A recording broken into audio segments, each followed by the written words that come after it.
I literally don't know how to sum up this past weekend if you're a WWE and a wrestling fan.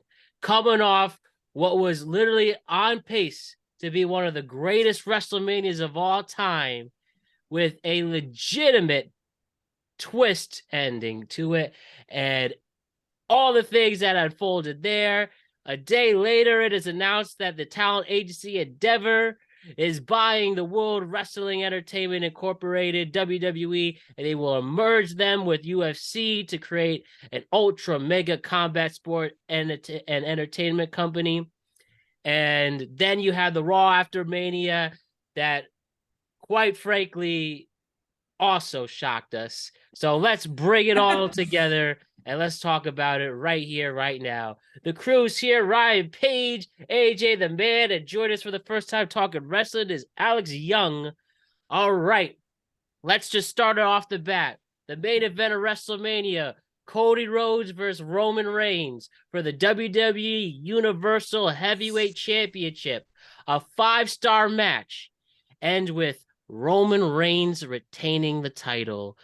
Off the bat, what do we think about this booking decision, guys? Cody loses, Roman retains. I guess I'll go first because this is my first time on the wrestling side. I was genuinely shocked. I was with my buddy who's also a big wrestling fan. He was guaranteeing me that Cody was going to win. Going into that, I was just nervous. I had a weird feeling. There just was a weird vibe. Now we kind of know what that vibe was. We'll talk about that, especially now after Raw, after Mania. We'll talk about what that vibe was. I was shocked by it. I mean, I was pulling for Cody. I've been a fan of Cody. I think it was the perfect time to give him the belt. I think the match was fantastic. I thought after the solo part, I was like, oh, who's going to come out to save Cody now? And the fact that it ended that way and Solo got the person to help Roman retain kind of rubbed me the wrong way. So I was disappointed. I understand why Roman won. It's definitely now he's going on cruise control to get to 1,000 days as a title. It's holding the titles. It's what's going to happen. But I think it's frustrating for a lot of us. We wanted a little bit of change, I'm saying, but the Cody momentum was great. The fans were all backing Cody in that match, which I wasn't expecting. And we didn't get the finish we wanted. Now everything was confusing. We'll talk about it. It's even way more confusing. We'll deep dive into that too. But just generally kind of shocked and just disappointed with the finish.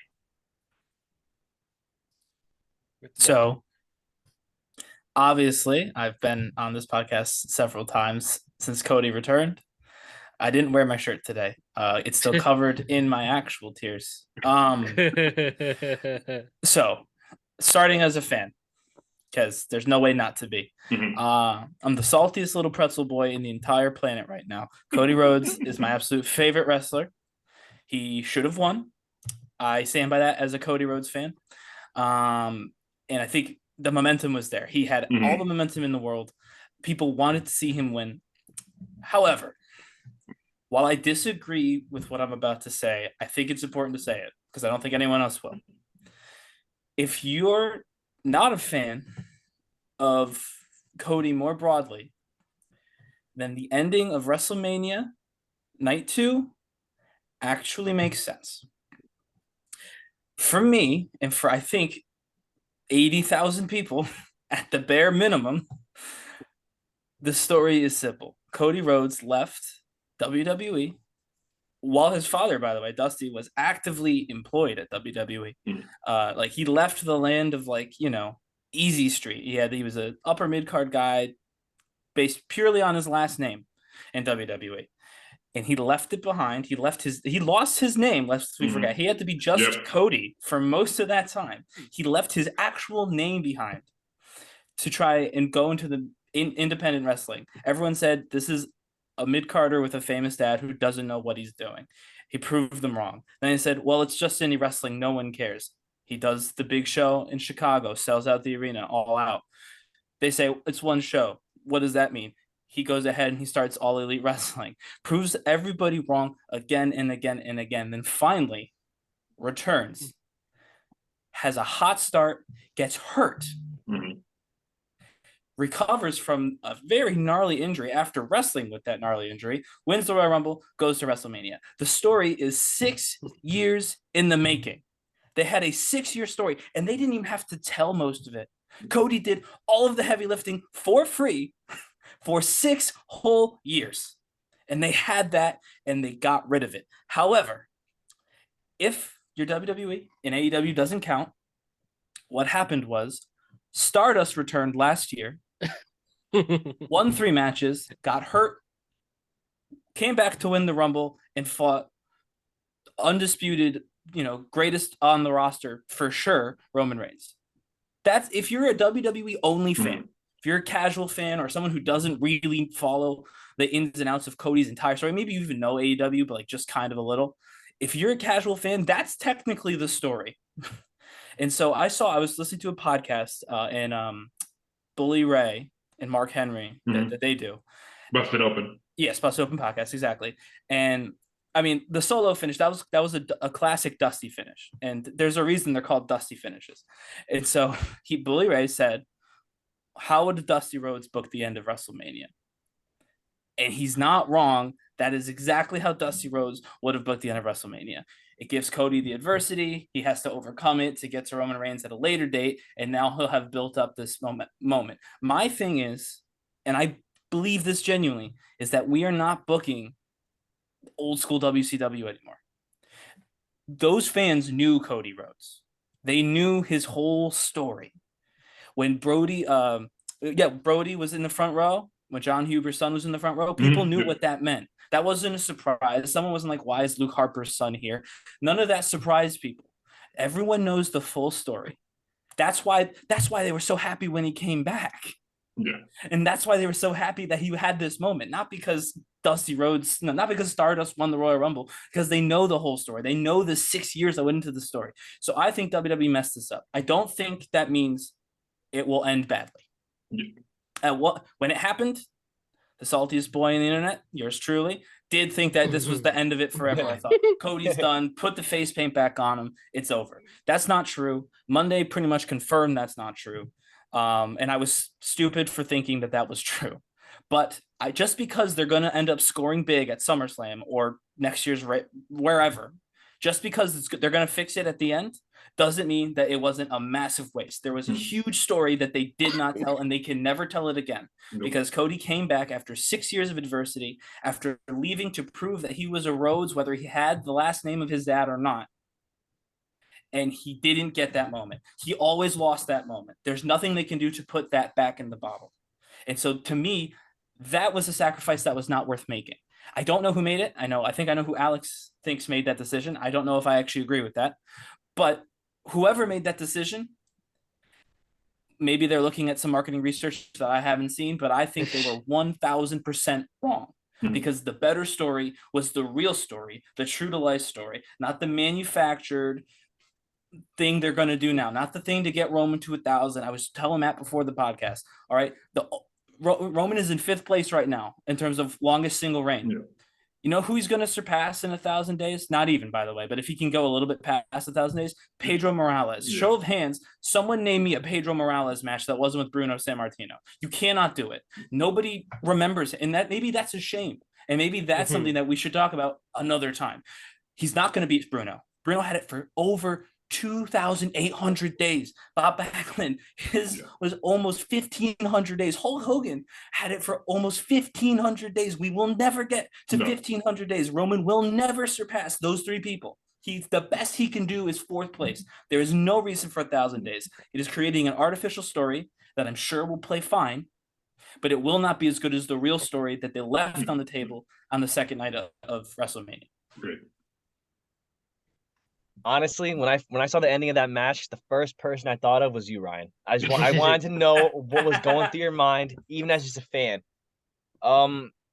Yeah, I agree with you. I think it was looking back at it, I think we're gonna see in the future, maybe this was a bad decision because everything was built up for Cody to win. I felt even when I was watching sitting there as a fan, my little brother, he's maybe 11 years old.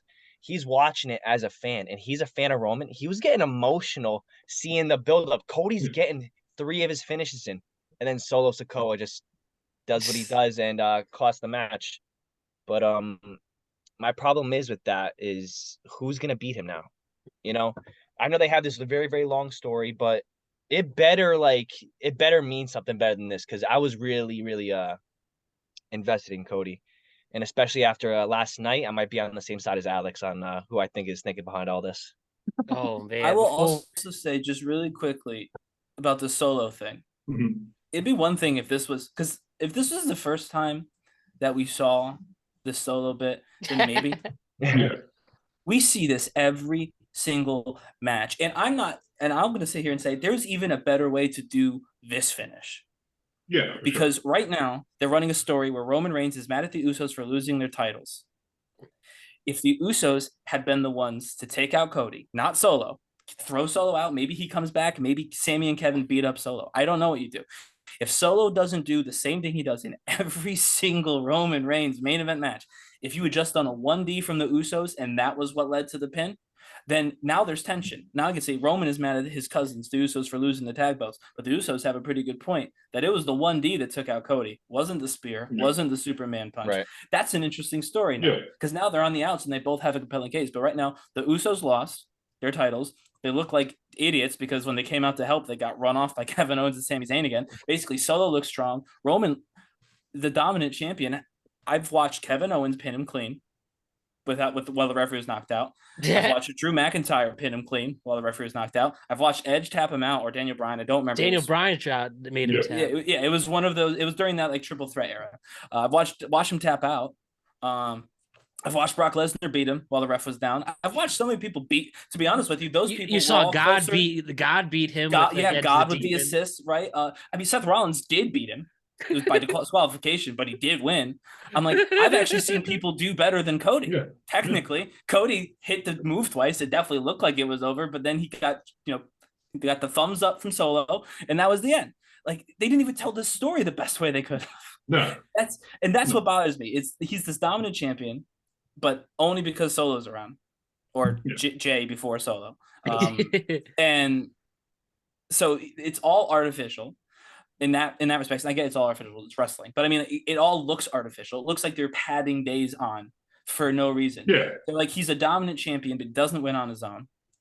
And also, when he doesn't win on his own, it's because of the same thing: ref bump, Solo Sikoa, win the match. It'd be one thing if it was even just slightly different. It is always ref bump, Solo Sikoa. Since Drew McIntyre, it's been Solo Sikoa. Roman wins the match. That has been their entire thing since Clash at the Castle. When Solo debuted, which was a sick debut, by the way. So I just think that, because again, when it happened, it was interesting. I was like, oh my God, Solo's out. Like, oh, this is great. I had no problems with Drew had him beat, then Solo shows up, but then Solo kept showing up. I know he's there. He's been on my TV screens for how long? To me, they didn't even tell the story they're trying to tell the best way on WrestleMania. But we'll get into Raw, where I think they actually did. They did better than I gave them credit for in the moment, but we'll get into that. I was gonna say, Ryan, off that point though too. Like that was what I was thinking about, was having the Usos more involved because they had to prove themselves, right? Like, they just lost the tag titles. You have them come in and do what they do, even if you don't even have Sammy and KO show up. You have the Usos show up. Maybe they run off a little bit later, but it allows for the story to be a little bit more, because if Roman's still mad come Monday, they're like, wait, what the hell? I just helped you win the titles, and you're still shunning me out. Like, I feel like you could have more of a natural thing. And that's why I say I totally agree with you. Like, I was like, what if you did like the reverse? Like, Solo does his thing, gets ejected. Okay. Cody's still in it. Usos show up. KO Sammy runs out. Maybe Usos show back up again. They, beat KO Sammy. They show back up again at like, not when anyone's expecting it. Take Cody out again. And then you have Monday. Like, we helped him twice, and you still are kicking us out. Like, that's why I was so confused by the same typical like Solo there in the finish. I'm like, come on, let's switch it up, and you could still have a cool story on that next day, because it would have made 10 times more sense of like the Usos being more confused and them being like, oh yeah, I have to go to the jet now. It would have been like, dude, I just helped you. We lost, but we still helped you. Like, we're still part of this. So it was that was confusing to me too. It's like they want to tell the breakup story, but they also want to hit this artificial nonsense 1,000 day thing that makes no difference. Exactly. And so they're just telling both. They're like, Roman's a dominant 1,000 day champion, but also the bloodline's breaking up. No, yeah. And would be okay if the bloodline wasn't the only reason he ever won any matches. Yeah. Since he'd unified the titles, especially because I Yeah. watched a lot of them back today. And before he unified the titles, he actually did win several times on his own. He beat Goldberg just clean. He choked him out. You know what I mean? Like he had a couple of very signature wins when he was just Universal Champion. But since he's unified, and again, since he went part-time, it's been just here's the bloodline doing their deal. And to me, it was lazy. Again, it was wrong. It was wrong. Put that to the side. They decided to be wrong. Decided to make me salty as a fan. Fine. They still did what they did the worst way that they could have done it. Exactly. And that's what made me mad. Was like, not only was it not what I expected, and I wanted what I expected, of course, but also what I got was dumb. Exactly. If it was good, I'd be like, oh, that's not what I expected, but that was really cool.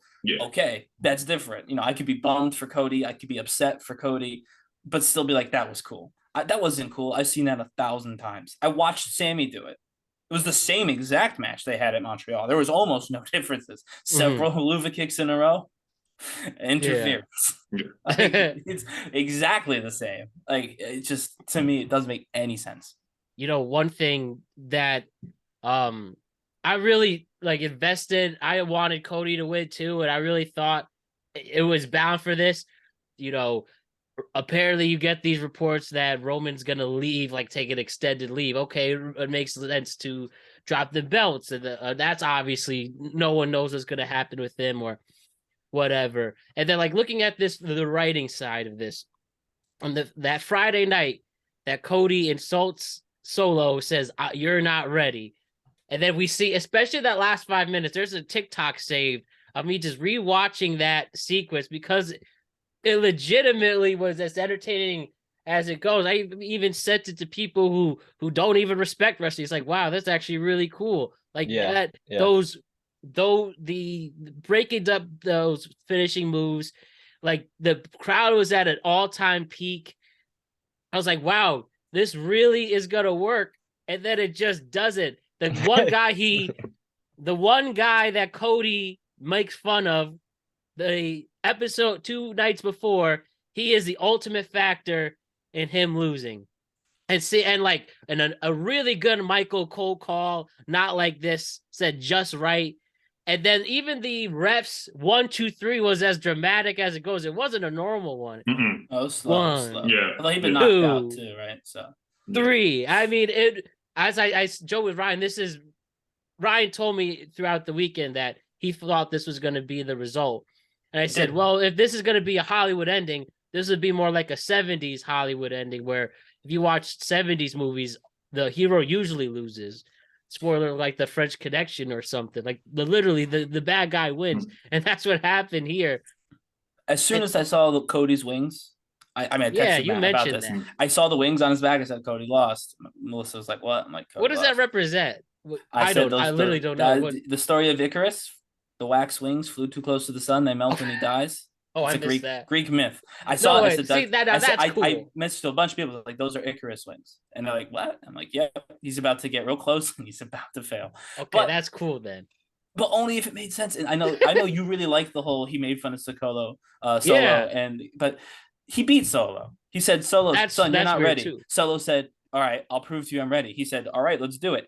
Solo lost. If you're going to have Solo be the factor, then Solo shouldn't have touched gloves with Cody. Then you'd be like, okay, Solo's the X factor. And then, by the way, that would mean it's Cody versus Solo going into the next few months. He's like, you know what? Maybe I misjudged this kid, so I'm going to have to take him out first if I want another shot at Roman. That story is more interesting than the one we got. Instead, we got a guy who Cody already beat, showing up and interfering. It made him look more like a scrub than a badass because he already lost to Cody. Cody said, you're not ready, and then he showed him receipts. So the receipts were there. This doesn't make Solo more ready. It was a sneak attack from behind. It would have been, had they not touched gloves, Solo could have been disrespected by what Cody said, and he got involved. You know what I mean? Like, there was a way to even tell that part of the story with the Solo interference. That was more interesting. But they couldn't tell that because they were building for Cody to win. He beat Solo because he was supposed to win. I'm not supposed to. Obviously, he wasn't supposed to. But they were telling the story of Cody's going to win. So, of course, you beat Solo. Why save Solo when Cody's going to win? And with Now all you that, see- and with all that, even if like they go with that story, do you think they have like enough build to make it feel good enough even when he wins the championship farther down the line? Like, you know what I mean? Like, I think it felt Feels so okay. right tonight at Like, WrestleMania. like I would feel great at WrestleMania. I'm part of the. We talked about this a little bit earlier, but I sent out you guys with Dave LaGreca's rant. If you guys did not Yeah, I see saw that, that. Yeah. go see that. That rant is what's how I was feeling. Is What that better moment? what better moment than the freaking main event of WrestleMania? And Cody is going to always chase that. The fans are always going to chase that moment, and they drop the ball, and we're not going to get that moment. It's going to be awesome when he does it, and the fans are going to go absolutely batshit when he does it. But that it won't feel the same level of WrestleMania. Like maybe even unless it's WrestleMania, and I don't even think they're going to extend the story that far. I don't think it'll be at WrestleMania 40 in Philly. Like Right. if they do, awesome, he gets his WrestleMania moment by doing that. But I still feel like the momentum in Hollywood that night, fans going absolutely ridiculous. I don't think they'll get that moment, and they'll always try to chase that moment. And they had it right in the palm of their hands, and they dropped the ball. Exactly. Because it was a real story. Exactly. Yeah. Like I said, Yeah, that's what it's I'm because saying. it was real. Yeah. It was Yeah. real. Last And now it was now real. it's a manufactured chase. Now it's Even a if they go manufactured chase even for if the they title. go to 40, even if they Yeah. like, you know Yeah. what, Roman, we're gonna get you to Hulk Hogan. We're gonna Yeah. get you to 42, whatever. Yeah. They can, doesn't matter It's not how gonna be the long same, they yeah. wait. It's The all story manufactured. was Yeah. the prodigal son. And I understand in the Bible that the prodigal son is returned, but it's still the prodigal son. He came back. He proved himself. So it's not really the prodigal son. It's actually the opposite. He proved himself. This was a real story they had. They didn't have to work for it. It was handed to them on a plate. He even hurt himself quite severely, which only helped that very real story. Yeah. And that's why they'll never catch it, because there's nothing they can write that will be as good as reality. Reality was on their side at WrestleMania 39. It will never be on their side again. They can go to 40, 42, 48, 58. Doesn't matter what WrestleMania they do it in. He could dethrone Roman after a 15-year reign. It will not matter because it was all made up. This was real. 39 was, real. I get it's wrestling. This was real. This was a real story. It had a sense of realness to it, you know? Yeah. Correct. Yeah. Because of the real life happenings of this particular person. It had reality etched into it in a way that they'll never be able to write. No. Never again. No. Yeah. It 100%. wrote itself. And Yeah. now this will coincide with this segment because, you know, the Raw after WrestleMania, but I have to ask the question, who made this booking? Who decided for Cody to lose? The big That's D tough man. to say. I'm on the. They had their idea, and then D man showed up and He-Man. etched his way into the side of flipping the script, which is why I said now we'll talk a little bit with the Raw Mania what was happening.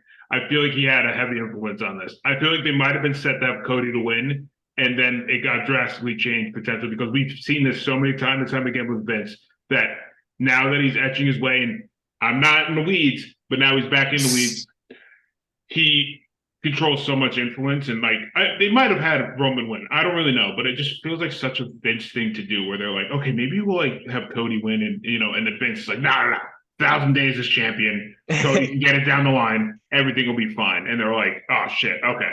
Like it's just so confusing to me. Everything about this has been confusing, which is why just looking back at it, I could see the Vince influence in this decision making. I could. I'm not 100%, but I could easily see that it was a split second kind of decision there. Triple H, in my opinion, booked both nights of WrestleMania. A card that included Gunther, Sheamus, Drew. Great match. Yeah, that's probably my favorite match of the night. I think that was my favorite match of the night Included too. Bianca and Asuka in a great match. A card that included Shane McMahon at all was not booked by Vince McMahon.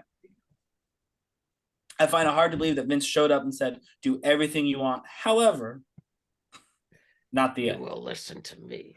But it's so confusing. It's so confusing. You I listen to think me. it's Triple H. I know it's Triple H, but I could see Vince get the next day, listen to me. based on reports. Yeah. But we'll talk about Raw. But I don't see how Vince would be able to exert his authority over a singular match unless there was some sort of deal with unless somehow this had to play in with the deal, but that would be nonsensical to say the least. It would be, but it's If this had McMahon. anything to do Everything with about the it is Endeavor deal, nonsensical. that would be silly. But that would be the only way that Vince could show up and be like, "Hey, listen, I did this negotiating thing, but they want Roman." That would be so silly. They're making a $21 billion company, but they need Roman Reigns to be champion for 1,000 days. Yeah. That's nonsensical. So I'm not even entertaining that as a reality, like a possible reality. But it's also the only way that Vince could have changed just the main event. Yeah. So I'm saying Triple H locked it in. He came out. He defended it on the press conference. He came out and defended it sort of on Raw. And he introduced Roman. I think Triple H wanted all of us to know that no matter what we're about to see tonight on Raw, last night was me. So the best WrestleMania that you may have seen, I don't think that's true, but some people said it was on par to be the best WrestleMania. To me, it definitely was on par. It really was. Again, I don't know about best, but it was really good. No, This was my, and I think he wanted everyone to this was my WrestleMania. I did this WrestleMania. We're not taking it away from me because Vince McMahon is about to do, whatever for the next however many months until he decides to leave again or whatever. Or no scandal pops up. Yeah, exactly. So I think Triple H wanted all of us to know that, love it or hate it, he booked a WrestleMania and it was that one. So you can. it was a good one. It was a great one. It was a great one. Phenomenal. Just the ending. Just the ending through the momentum. Yeah, just the ending. That's what it is. It's just that little day one great, day two until the ending. Not even the ending. Sammy and Kevin Owens, that match was amazing. I thought that was awesome. I thought that was a great match on night one. Yeah. Like you said, the last minute really. Last minute. The Cody Roman match was awesome. Yeah. Until the last minute. Sorry, I don't want to say. It was until the finish. Until the finish. Because that Superman punch he hit on Cody, that was legit. I thought that was awesome. Yeah. That whole match was awesome. It was so fun. The whole week was fun. I thought it was awesome when Roman, before the whole match started, he went like this, and the crowd got a little bit quiet. Yeah. I was like, oh, they're actually listening to them? That's pretty cool. Yeah, he was in his element. He's got a chokehold in that crowd. Yeah. He really. One of the things also, I wonder if you guys agreed with what Billy Ray said on that pod about how they are extending it, and it took Roman 4 times to beat Brock, but he's on this immortal level. Why would you do that again with Cody though? Or does it match that vibe at the same time? It didn't work with like the quote unquote, manufactured you did a real life, comeback story, now a made up one that the next year, if you're going to put him through all this hell, this John Cena 2012 to 2013 run, which is now unmemorable, really. I think it turns the crowd away a little bit. Yeah. I think after a little while, everyone will be like, all right, come on. Like, that's what I'm saying. Like, I'm nervous. And that's why I was nervous after Raw, where I'm like, where's this going to lead to Cody? Because he could only chase. And he's great at the chase. If you're a Cody fan, he is fantastic as a chase the moment wrestler. He always will be. But that's the thing. Eventually, not us diehard fans, but the casual fans are going to be like, he keeps on failing. Why am I rooting for this guy? Why am I going to keep on doing this? Like, that's what I'm saying. It's like, I just don't feel like you can carry the momentum for so long, which is why I felt like if you want a Mania, it's like you have everything in your hands here. You have all the control what you want to do. And now going forward, it's like, all right, how long can they carry the momentum of Cody chasing until he can finally get to Roman and to keep everyone invested? Like, we're all invested in the Bloodline story, right? Like, we all love it. We tune in. Like, I'm not a big WWE guy anymore. I tune in for Bloodline. I will tune in. I will tune in for Cody, but you have to keep me invested in Cody. And that's what I'm saying. It's going to be interesting going forward. So I have, because I've been hearing this, like, we love the Bloodline. And I mean, Bloodline's one of the best stories they've ever told. Yeah. But they genuinely think, and I know I'm just a nobody on a podcast, right? But genuinely think, you watch wrestling, you love the Bloodline. What are your favorite parts of the Bloodline? Your favorite parts of the Bloodline, I'll answer for you because I have the microphone.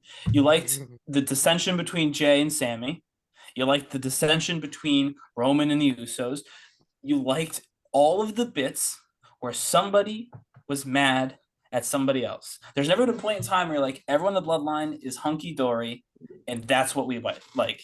There has always been an odd man out in the Bloodline. It is what has made the Bloodline interesting, that Roman Reigns has got this vice grip on these people and none of them really like him. Right before WrestleMania, Jey Uso cut that promo in the back with the whole bloodline. He's like, I'll never forgive him for what he did for my family.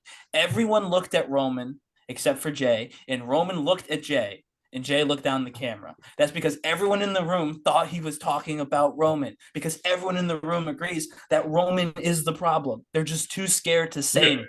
And then Jey goes, I'll never forgive Sami Zayn. And Roman breathes a sigh of relief. Paul Heyman, like, actually breathed a sigh of relief because he overacts. That's his thing. Like, that's why we love him. He very expressive. That's the interesting bit of the bloodline. And that's why they have, Jey and Jimmy going back to the plane. That's why they did that scene. So the idea that the bloodline needs to be this dominant faction that always wins, they're literally almost better off not. Yeah.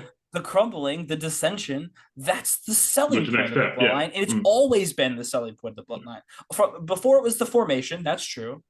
When he brought Jey in, that was interesting. When he brought Jimmy in when Jey brought Jimmy in by virtue of their matches, that was interesting. When Solo came in, like adding people, and Sammy came in, that's cool.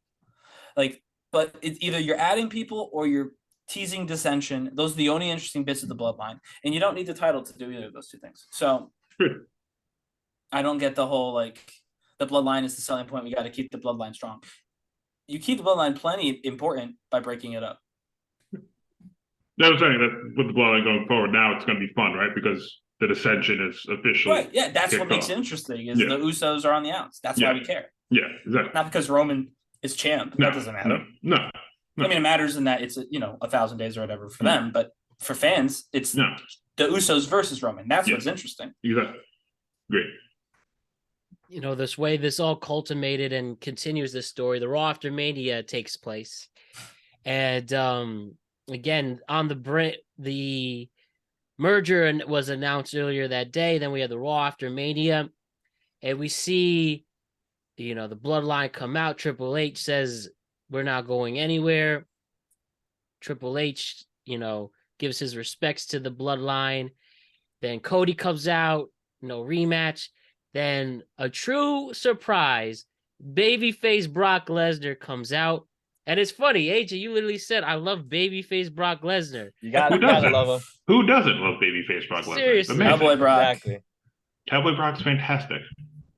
I love Cowboy Brock too. Cowboy Brock is top 10.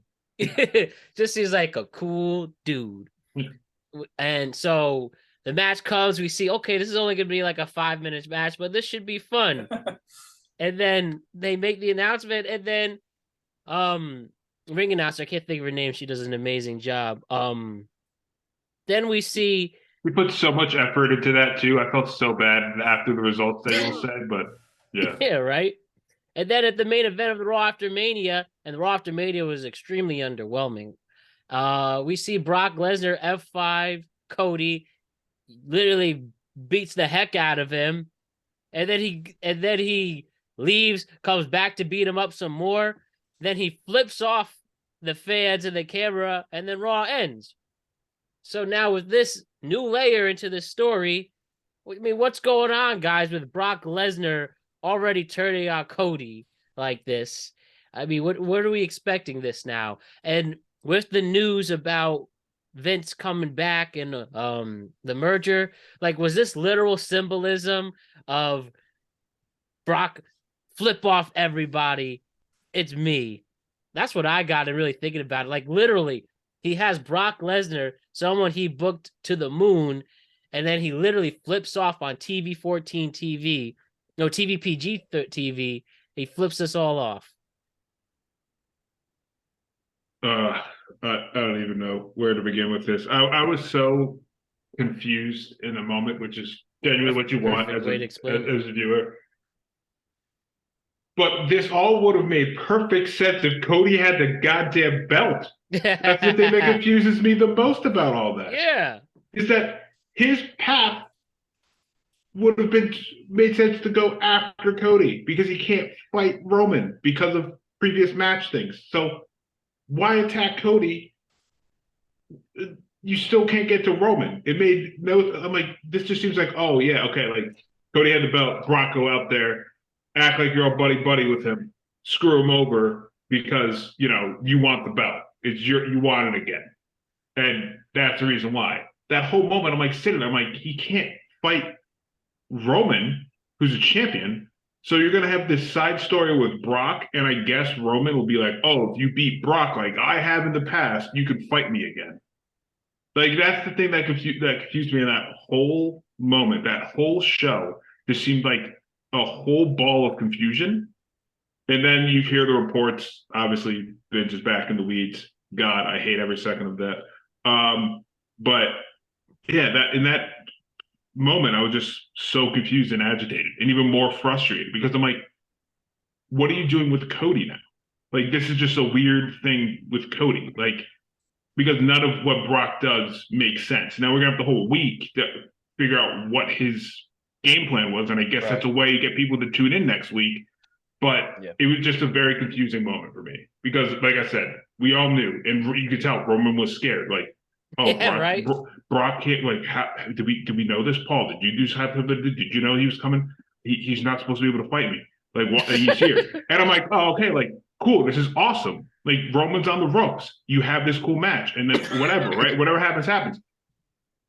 But it didn't happen. Then you just, like I said, stuck in confusion because you just sit there and you're like I said, to start this off, this would have made absolutely perfect sense if Cody had the belt around his waist. And it wasn't. And it's just just a very bizarre moment for me while I was sitting. I was frustrated. I went to stream after on my Twitch channel playing over the show. I was so mad after I was streaming and watching the show. I was so mad. I was dead silent for like 15 minutes straight on my stream, which I never am.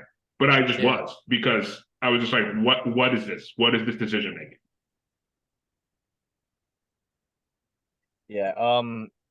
I mean, for me, what I got to say about that is just, I don't know. Like, what is that decision? I feel like you're taking Cody farther and farther away from the championship, which I felt like 2 nights ago, I felt like he could have been on top of the world. And now I'm like, what is the guy doing to prove himself to go after Roman?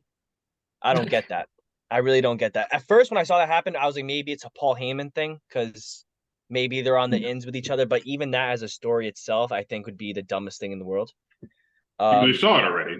Yeah, but you We never saw know. Paul hit a double agent. Yeah. Yeah, exactly. But you never know with Vince because, now apparently he's in on it. And I don't know if you guys saw a couple of videos popping around on Twitter of Seth Rollins. He was getting information about he was going to change his whole segment. Yeah. His whole segment. Bailey was supposed to be with Damage Control last night. That didn't happen. Although I think she might be. That might be. Bailey. That might be a Bailey call. Yeah. I don't know if we can she had a tweet, but supposedly the original plan was for her to be there, and then that tweet came out about something. So now a lot of people are questioning. There actually a report my buddy just sent me that it's unfortunate, but there's reports that like with Vince coming back, they're expecting a lot of office cuts. And the wrestlers that were hired / brought back under Triple H are now really worried. And there have been rumors of people asking for the release. So this is all just within the last few hours, Raw after Mania, hearing the news Vince is back. You're hearing office cuts already, and the people that Triple H brought back already potentially asking for the release or thinking they're about to get released, which is crazy. Exactly. So it's like at this point, what are you doing? I just want to know where are we going with this? Because you had it set perfectly at WrestleMania, and if you don't now, then this better be good. Better be good. So, Salty Ryan's in the corner. I'm not gonna let him speak on this. At this point, I think we know the story is Roman Reigns, our dominant champion, is going to make it at least 1,000 days. 1,000 days is in June, which would be, I guess, what, Money in the Bank? I'll confirm that. But you keep speaking. And if not, either way, come SummerSlam, he'll have surpassed 1,000 days, no matter what. So he will have reached 1,000 days. He may have even beat the Pedro Morales record by SummerSlam. That is entirely possible, depending on when in June. July 1st will be Money in the Bank, by the way. Sorry, Ryan.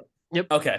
So depending on when depending on what number he's at, come Money in the Bank, he may even actually have moved up a place come SummerSlam.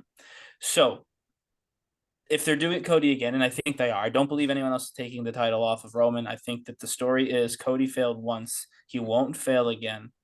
But in order for that story to be told effectively, Cody has to stop talking to Roman Reigns.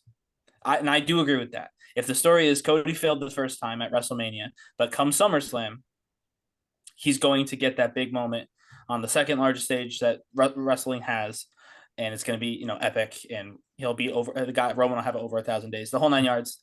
Then Cody does need to do something else that's not Roman until we get much, much closer to SummerSlam in August. So Brock actually, in that regard, makes a ton of sense. It's a main event caliber act. No one's going to confuse Brock Lesnar for a United States champion. You know what I mean? Like, this could have been Austin Theory versus Cody Rhodes. That would have been. Please God, no. So, Please God, no. and no disrespect to Austin Theory, I actually don't dislike him, but it's just not the same as Brock Lesnar. So in that respects, I like it. What I don't like is that on a show that really didn't give us a lot of interesting angles anyway, I feel like they should have explained this a bit better. Yeah. Maybe Paul Heyman did call Brock, but not in like the work for the bloodline way. Maybe there was and you know what? We could find this out on SmackDown, by the way. They could say this on SmackDown. Yeah. Maybe Paul said, listen, you take care of the Cody problem. Like a hitman, you take care of the Cody problem. We'll drop the no title stipulation, and you can get a match with Roman Reigns at SummerSlam. Maybe that's what was promised to Brock Lesnar. So Brock's like, this is an easy decision. I'm going to wreck this nerd. I'm going to wreck Roman Reigns. I'm going to take my titles. That would make sense. Brock again. I mean, God, I don't believe believe he'll do that. I don't even think Vince will do that. But like, that's a story that would make sense. Obviously, we didn't hear that. So I'm left more confused than anything. If they go in a direction that makes sense, why Brock would attack Cody? It doesn't have to be that one. There could be other, maybe Brock shows up on Friday and explains why he did it. And as long as it's like halfway passable, I'll be like, all right, cool. I know why this happened. I got a real cool match at Backlash, which needs to be big because it's, overseas, and they really like to hit the overseas shows with a lot of star power. You get Brock on that card, that will absolutely do that. It maybe hides the fact that Roman's not going to be around for the entire time until SummerSlam. Like, he's going to be intermittent. I'm good with it. But right now I'm just confused. And because of how boring, and I don't even want to say Raw was bad. It was just kind of boring to confusing. It was like a mid-show. Like Seth came out and we just discussed that his segment got cut while he was out there. So he just came out, let people sing to him, and left. That's weird. That's just weird. Doesn't make sense. The first wrestling match we had all night, in that first entire hour, the only wrestling we had over an hour was a Elias Omos squash match. Like, it was just that didn't even have any context to it. Yeah, it was just kind of a boring show. You know what I mean? And so the only thing that was really exciting, aside from Riddle was exciting. Yeah, that's cool. Was the opening and closing of the show with the Brock Cody stuff. And so, because that was the only surprise, minus Riddle, that you're going to have on Raw after WrestleMania, I feel like you could have taken a second and a half to, again, just a smirk from Paul Heyman, let commentary wildly speculate why he would do this, instead of, why would Brock do this? I can't believe he's done this. Like, this makes no sense. We know, Corey. We're watching it with you. Yeah. We get that it doesn't make any sense to us right now. We were kind of hoping you could fill us in. Yeah. And so my hope is that they do fill us in. But it doesn't change the fact that was the most interesting thing on the show, and it still felt kind of confusing. And so for Raw after Mania to have no big surprises, and some of that's not their fault. I guess Jay White backed out, maybe because of the Vince thing. Or supposedly WWE side wasn't interested anymore for whatever reason. Right. Because Vince is the villain. I will say this. I mean, although he came back looking like an actual cartoon villain with that mustache. The mustache, And he dyed his hair black. He literally looks a lot better old. Someone did a side by side with Stalin, and I was like, "Oh God! Like, what was Vince deciding here?" If you look at like his real, I'll see if I can find that picture for you. I was cracking up. I was dying. I was like, "Oh God!"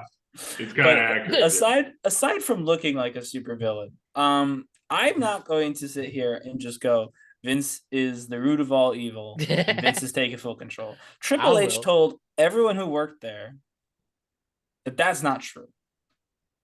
Now, people said he was backstage last night. That would make sense. He was in LA for this weekend because of WrestleMania, because of the Endeavor deal, the whole 9 yards. Triple H, and this is all reported by the same people who are reporting that Vince is back, told the talent, nothing's changed. This is what we're doing. He even came out and essentially told us that. I don't believe Vince is going to hit the road with WWE. He's the chairman of the board of like a $21 billion company now. I don't know how he could possibly be like, I know I'm in charge of UFC and WWE content as the chairman of the board, but I really want to make sure that we get this taping of Main Event right. I just don't see it. And I do truly believe that overall Triple H will be responsible. Now, does that mean Triple H may have to work under some new constraints, i.e., making a bad Vince McMahon idea look good on television? Yeah, probably. But he did that at SummerSlam, his first pay-per-view, because he booked the show, but he didn't cancel anything. It wasn't like, oh, we had all these stories, but we're going to drop them for like 20-minute dream matches. He did every story that Vince had set up, but he did it better. And so I think that I don't believe this doom and gloom right now, based off of one bad Raw, I think is premature. I also think that this Raw had a lot to do because for months, Bloodline has been the entire show. And everything else was like going on the back burner. But you have nothing else now. You have to restart everything. The Bloodline's the only thing you had in the works. So they had to restart a lot of characters. I think they failed, but I can see why they may have had such a hard time pacing the show because they had to try and figure out what everyone is doing. And again, I don't think they accomplished it. I mean, Bianca Rhea is not coming up anytime soon. You know what I mean? So what was that segment about? They got the tag champ thing, right? Yeah. This was a whole mess. Yeah. Omos is not feuding with Elias. So what was that? Omos is going for the title. Yeah, Omos is the big, strong Vince guy that he's going to book to the moon. Yeah, no Roman's there. He won't book him. Omos is going to be the one to beat Roman. To beat Cody, oh my God. for sure. Omos is next in line. But like Theory fought Rey Mysterio when we know that's not the plan. Yeah, right. Because we know the plan is Dom and Priest versus Rey and Bad Bunny in Puerto Rico. So Austin Theory was just there to be there. Also, Austin Theory's Randy Orton. Also, Austin Theory's line, to shout this out, all the fans said, you tapped out, to the chant, you tapped out. And he responded to that with, I didn't tap out. You tapped out because you didn't believe in me. That is the worst. I would quite literally remove the title from him. I think he needs. I think I muted my TV after that statement. I was like, I don't want to hear you anymore. That was really bad. And I actually like Theory, but that was horrible. I was like, what are you saying, dude? You tapped out. So apparently, I am 0-1 at WrestleMania. You tapped out.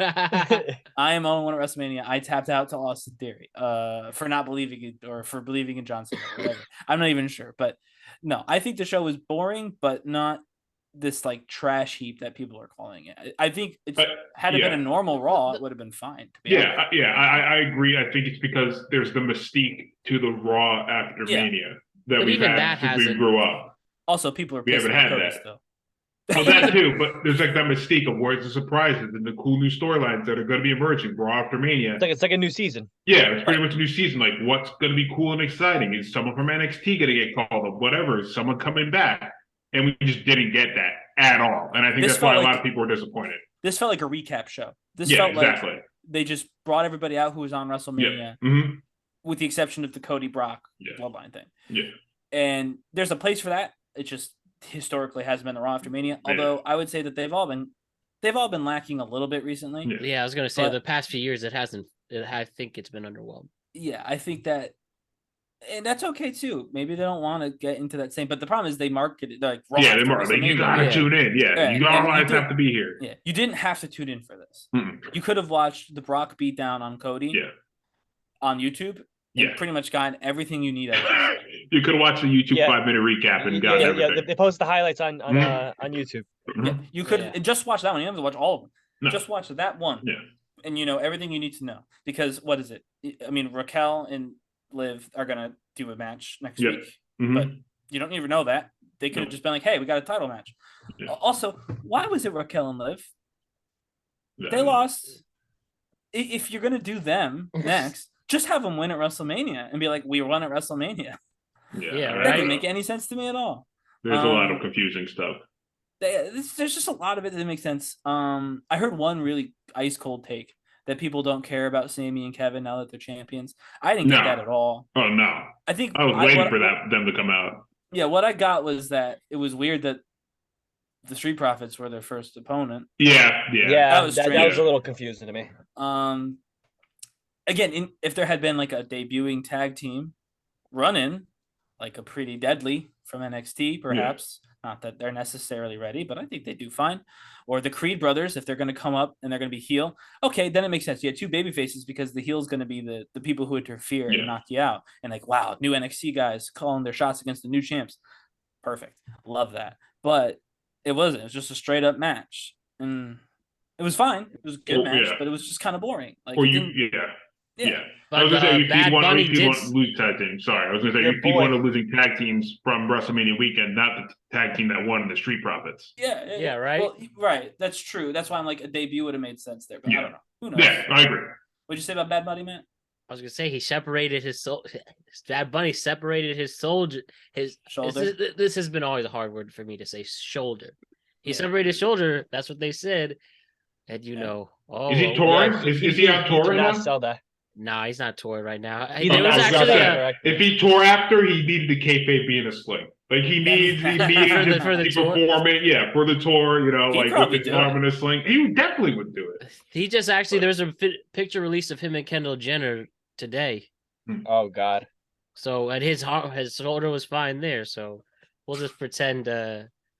But the way he folded into that table, I was genuinely like, he took that. He took that ball. He sold that one. He threw himself all in. And when Damien picked him up, he like went up like a rag doll. I was like, oh, that is crazy. Yeah. Bad Bunny knows how to take a bump. He does, but sometimes it's borderline scary because he's not as experienced. So that was that moment where I'm like, you love taking bumps, but that's horrifying. Like, all right, calm down. You need to make it next pay-per-view. Yeah, pump the brakes, buddy. And he legitimately is the biggest music star in the world right now. And how about that? It was announced that Endeavor bought WWE. So yes, as we mentioned, UFC and WWE is merging. And we have talked throughout in the first half of this pod about, with Vince coming in and his influence.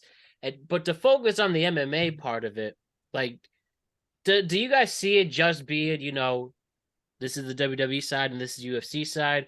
Do we actually see legitimate UFC fighters, crossing over or WWE? Or, like I said, the latter, like, is Conor McGregor going to be the one to dethrone Roman Reigns? No. He himself did tweet that pic. Or is Roman Reigns he was stepping in the crazy. octagon? He was selling it. Yeah, it was cool. Yeah. I mean, I appreciate what he did. I don't see it really happening unless it's some of the older the fighters that want to make the transition over to WWE at some point in their careers. I could see that.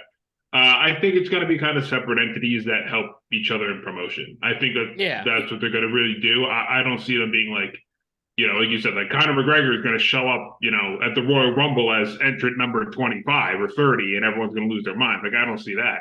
But like I said, he pops up in the crowd. Yeah, exactly. Yeah. Put you off. Conor McGregor. Yeah. He's oh my God, what is he doing here? Hit him with the spike and the match. Yeah. Dana White. Vince head to head. Yeah. Yeah, he's an authority figure now. Dana White's Paul Heyman. Job. Yeah. Dana White. That's his wise man. Yeah. Like, it could be. It's gonna be interesting to see. But like I said, Sheamus. I can see them kind of just being their own separate things. But like I said, just a lot of cross promotion, a lot of that kind of deal.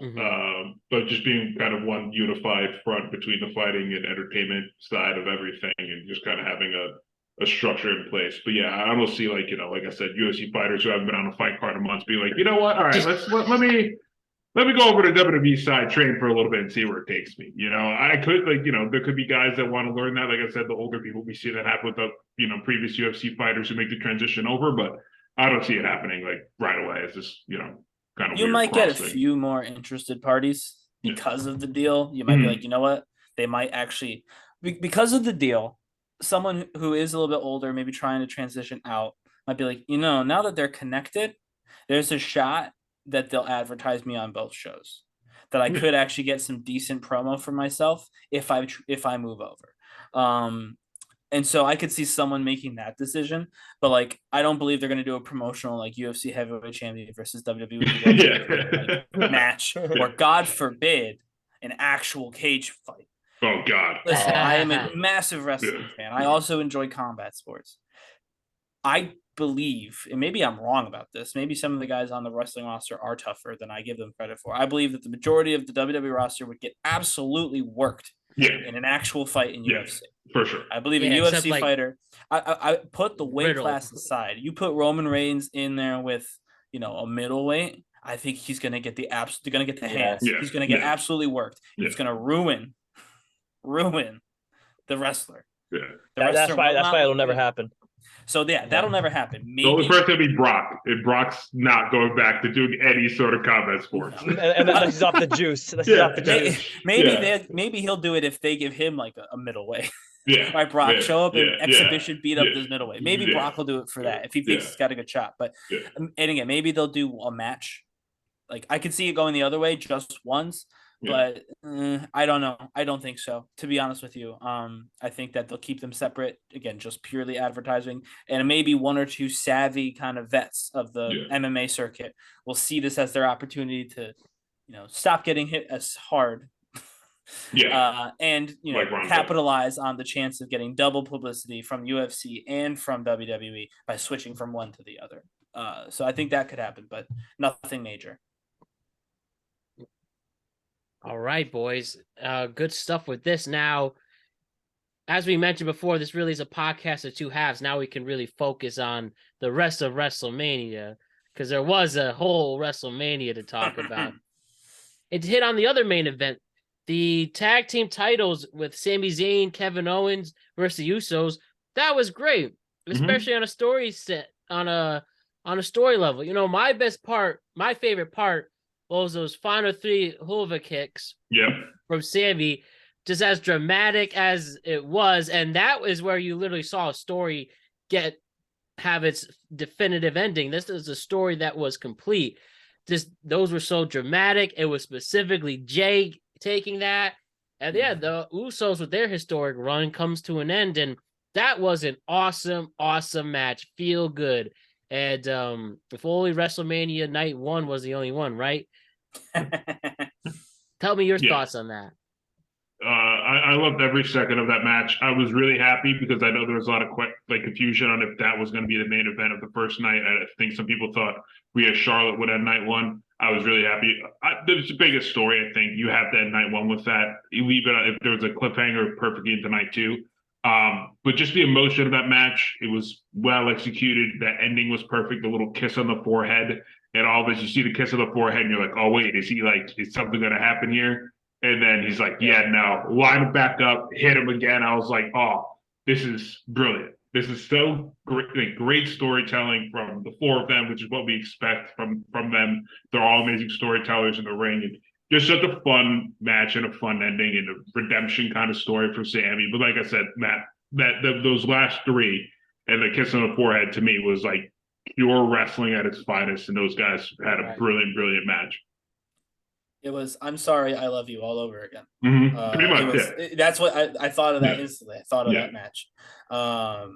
And so, and honestly, it added weight because Sami knows what's going to happen to the Usos now. He was in the bloodline. He knows where this leads. So when he did that's why I thought of, like, again, when Shawn Michaels like, I'm gonna retire Ric Flair now. I'm sorry, I love you. Take him out. That was Sami saying, I know what's about to happen to you, and I'm about to kick you in the head and do it anyway. That's why I gave him that kiss, and that's why he did it. I thought the ending was great. Obviously, I really enjoyed everything before the ending. They wrestled a really fun match. Cool seeing a tag team match in the main event. I'll be honest, I was not necessarily sold on it. I think it made sense, but I wasn't personally sold on it. And after seeing it, I'm like, it's nice to have a little bit more variety.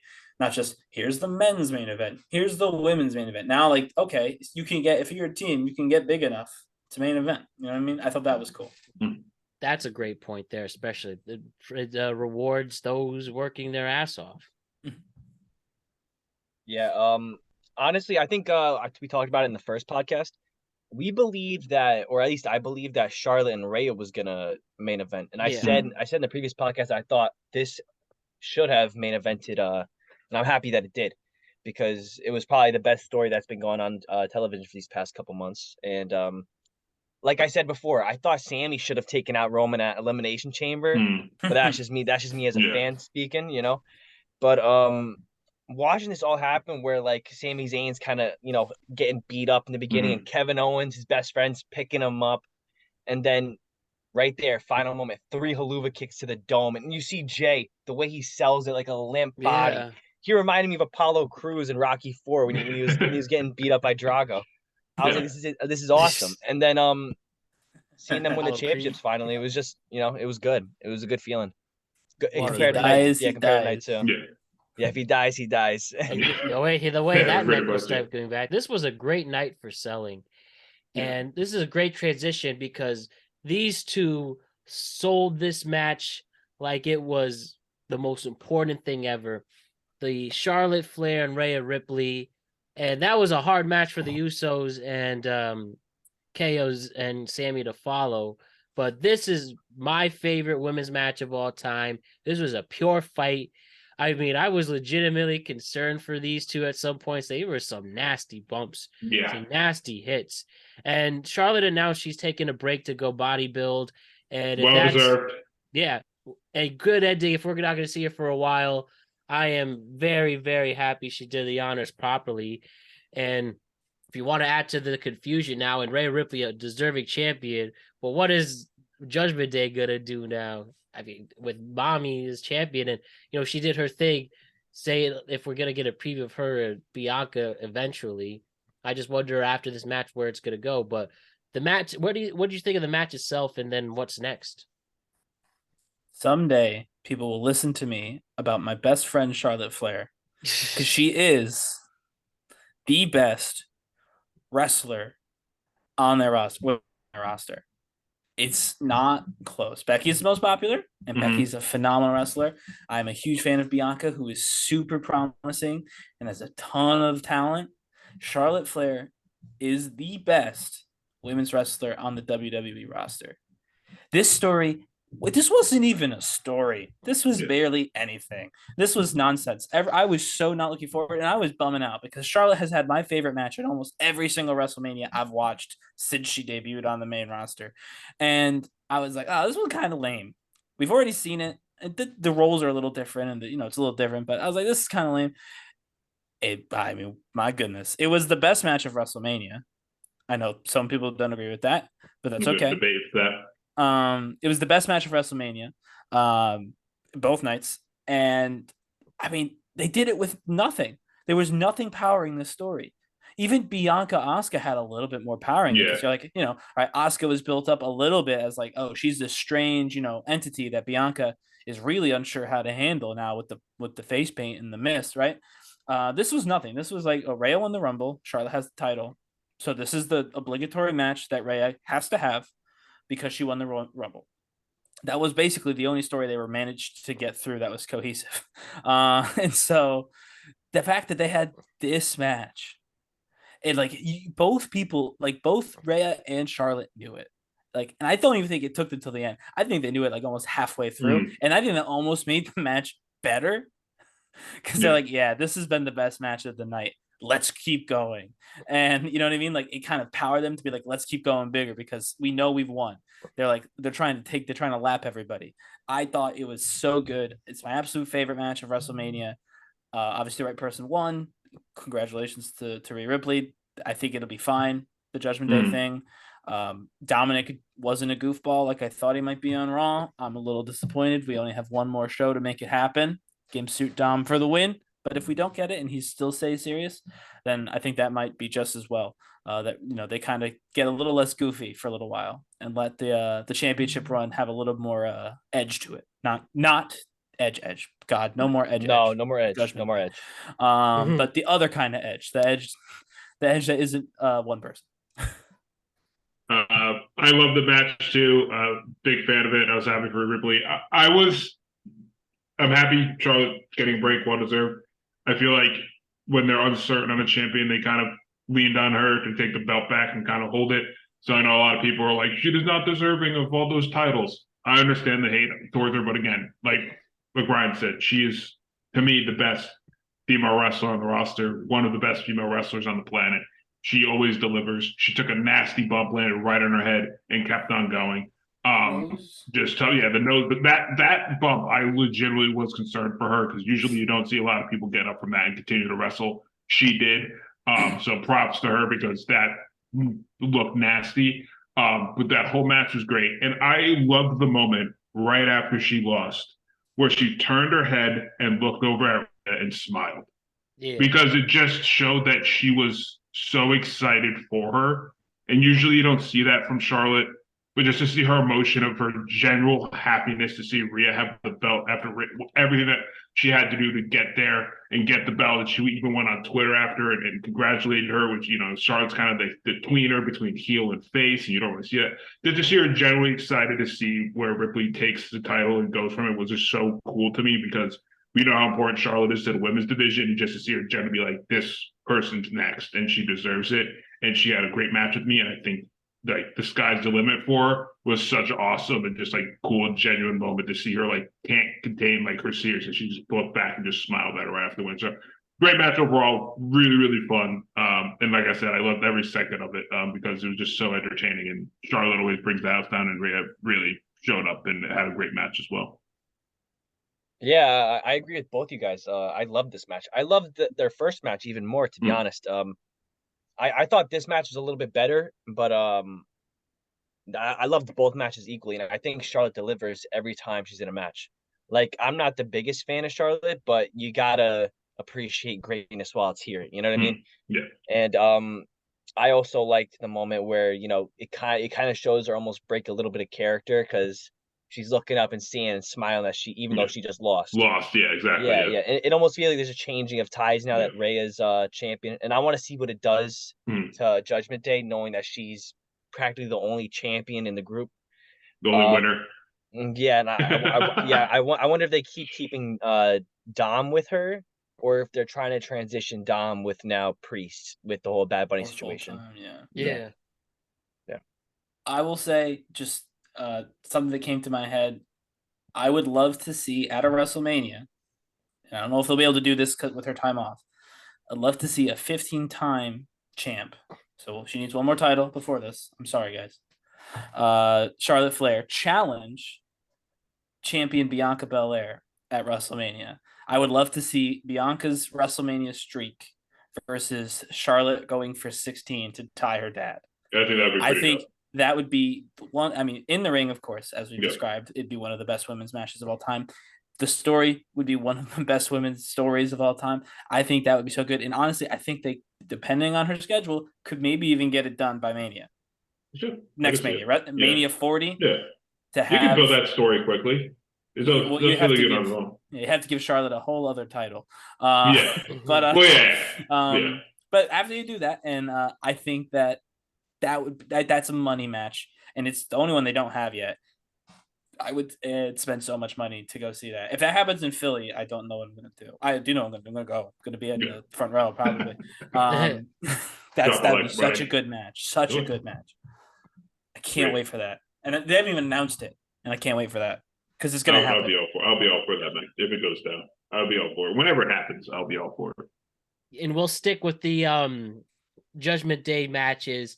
The next one on it is Edge and Finn Balor in a Hell in a Cell match. And it was pretty brutal. Now, we saw Finn take a nasty bump, legitimately having his head split open and continuing the match. Now, the thing is, Hell in a Cell, anything goes. I understand it's 2023 now, and health is major, and you have to, especially head injuries, we don't want a disaster. But you should honestly retire Hell in a Cell. You should never have this match again if you're gonna do that, because that is literally as Hell in a Cell as it gets. And I guess it was a much worse blood job because he was bleeding hard way, and the face paint, it perfectly matched the face paint. But I just think that the way they were able to recover and have a good match after is a huge props to both performers in this, and it was legit amazing and downright almost a miracle. But I think they should just stop Hell in a Cell matches if you're gonna stop them for medical help. Only for what you say the Hell in a Cell match is. Yeah, but that was legitimate though. Oh, I yeah, thought I it was his actually nose. disagree. I thought it was his nose, but the head yeah, part I was it more is. concerned about. It's really not 14 Yeah. staples, and they did it right Yeah. there. Yeah.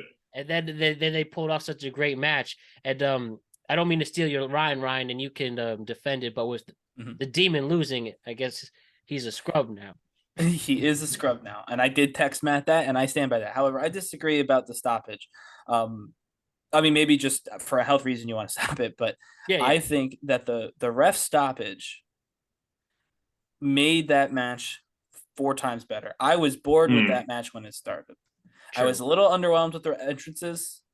The disco head edge would have worked better in. Actually, both entrances would have worked better in a stadium where they could control the lights. Yeah, because they're outside, it didn't look exactly. quite as good. But anyway, so I was Daylight underwhelmed problems. from the beginning when Brood Edge made his debut because that wasn't anything to do with the Brood. And had his match with Demon Balor.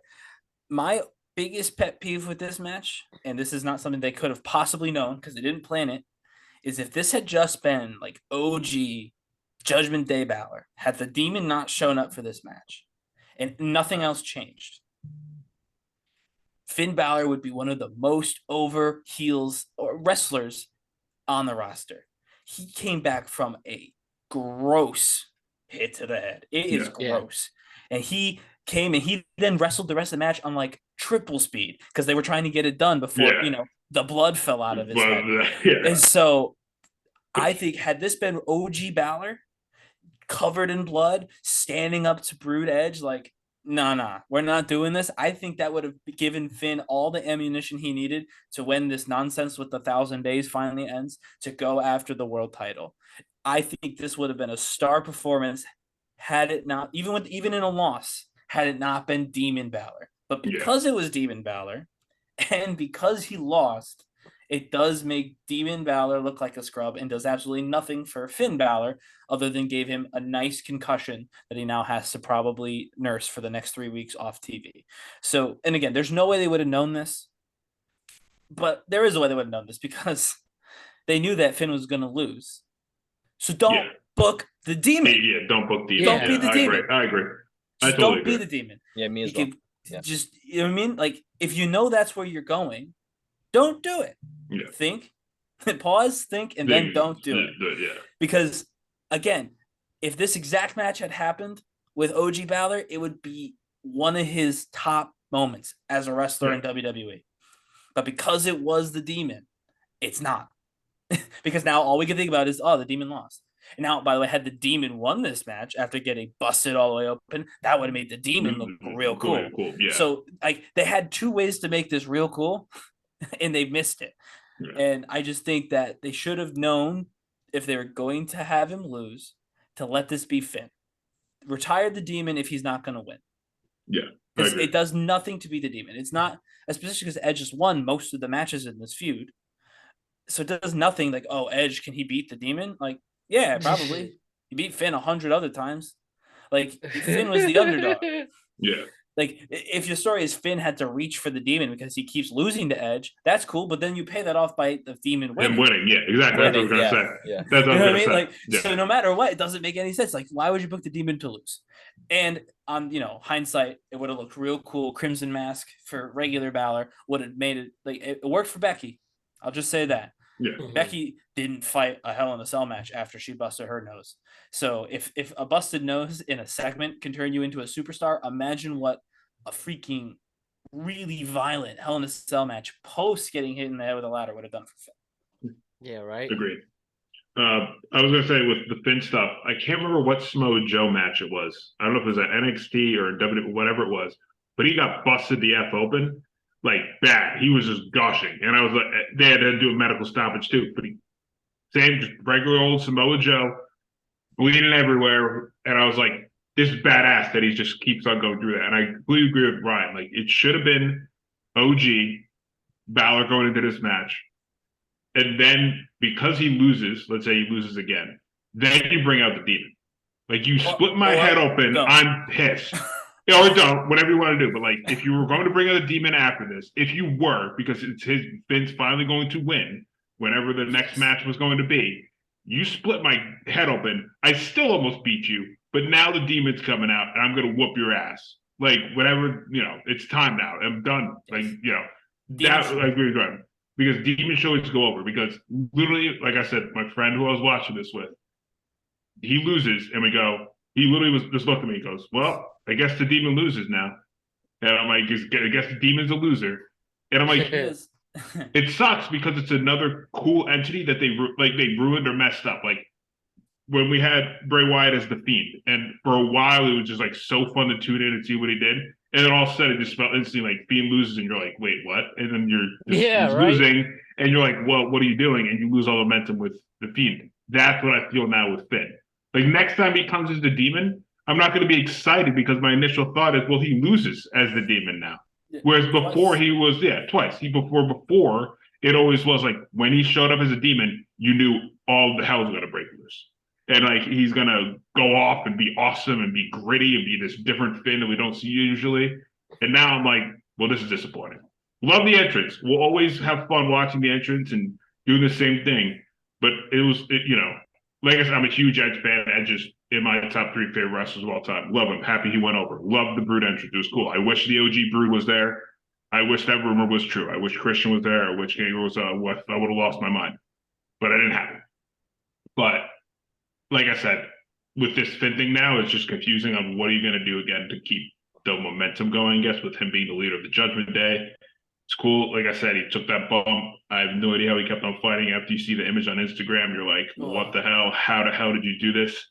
Props to him. Major props to him, because if I was him, I would just stay on the ground like Shane McMahon did after he tore his ACL and just be like, take me out on a gurney, bro. I'm not doing this anymore. He fought. They still had a really fun match, Hell in a Cell. But like I said, completely agree with Ryan. It's confusing that they did that to the Demon, because now it just loses more credibility for him. Yeah, I think we're all on the same page here in saying that it was pretty stupid to take out the Demon. I remember back then, even back with NXT, it used to mean a lot when you beat the Demon. Like only maybe Samoa Joe has beaten him in NXT. When you faced the Demon. Yeah, if you faced them, Yeah, exactly. Lost. And when he came out, he gave you this kind of energy where like you were almost kind of afraid of him because how creepy he was, and then he would just completely take people out. Yeah. He goes on to lose to Roman off. I guess it was a weird the whole turnbuckle thing, and then now he loses to Edge, which I think is I don't want to say it's okay, because what are they going to do now? Put Edge in the title picture? Is that what the plan is now? You got to give him one more swan song, and even then, when the hell are you going to try to pull that off? Yeah, is that what the plan is now for them? But Money in the Bank. Yeah. What's the plan for Finn though? That's what I'm trying to say after this loss, and especially in the Demon form too. Mid-card title. Yeah, that's what I was gonna say. Finn's back floating in the mid card. Yeah, so it's just I don't know. Dom's manager. I think it damages. I think it damages the Judgment Day a little bit though. Yeah, it definitely. Especially Finn being the leader too. It definitely hurts. Oh, Ray is the leader now. Let's come on. Oh yeah. Sorry. Right. She has the title. She's the leader now. Mommy's the leader. Mommy's the leader. I forgot. Sorry, my bad. And to round out the trilogy of Judgment Day matches. Sorry, Damian Priest. Dominic Mysterio and Rey Mysterio. Dominic comes out with police escorts, or I guess correctional facilities escorts, which doesn't make any sense because we don't see him again at the next night. But again, they really want to push that Dom went to jail. And I'm sure a lot of ex-convicts thought it was very funny. But I thought it was very funny. I was laughing. I don't admit I was laughing. And then Ray comes out with Snoop Dogg, and that's just always cool with a cool Eddie Guerrero tribute. Yeah. And the match was pretty good, pretty good. I liked it. What you guys think of the Mysterio battle? Did anyone else peep the Dom's mask from the entrance? Yeah. Was that the one he stole? That was Eddie's Halloween Havoc mask from his match, the famous match against Eddie Guerrero. And I don't know about you guys. Sorry, but Ray's match against Eddie Guerrero on WCW Halloween Havoc. I don't know about you guys. I think Dom looks good in the mask. I think he does too. I think he looks really good. I kind of liked it. I was like, you should wear the mask more often. I hope he came out and I was like, turns face. And he kind of looks like a young Ray, like in the bottom part of his face when he has the mask on. I was like, it made me look twice at him. Yeah. Agreed.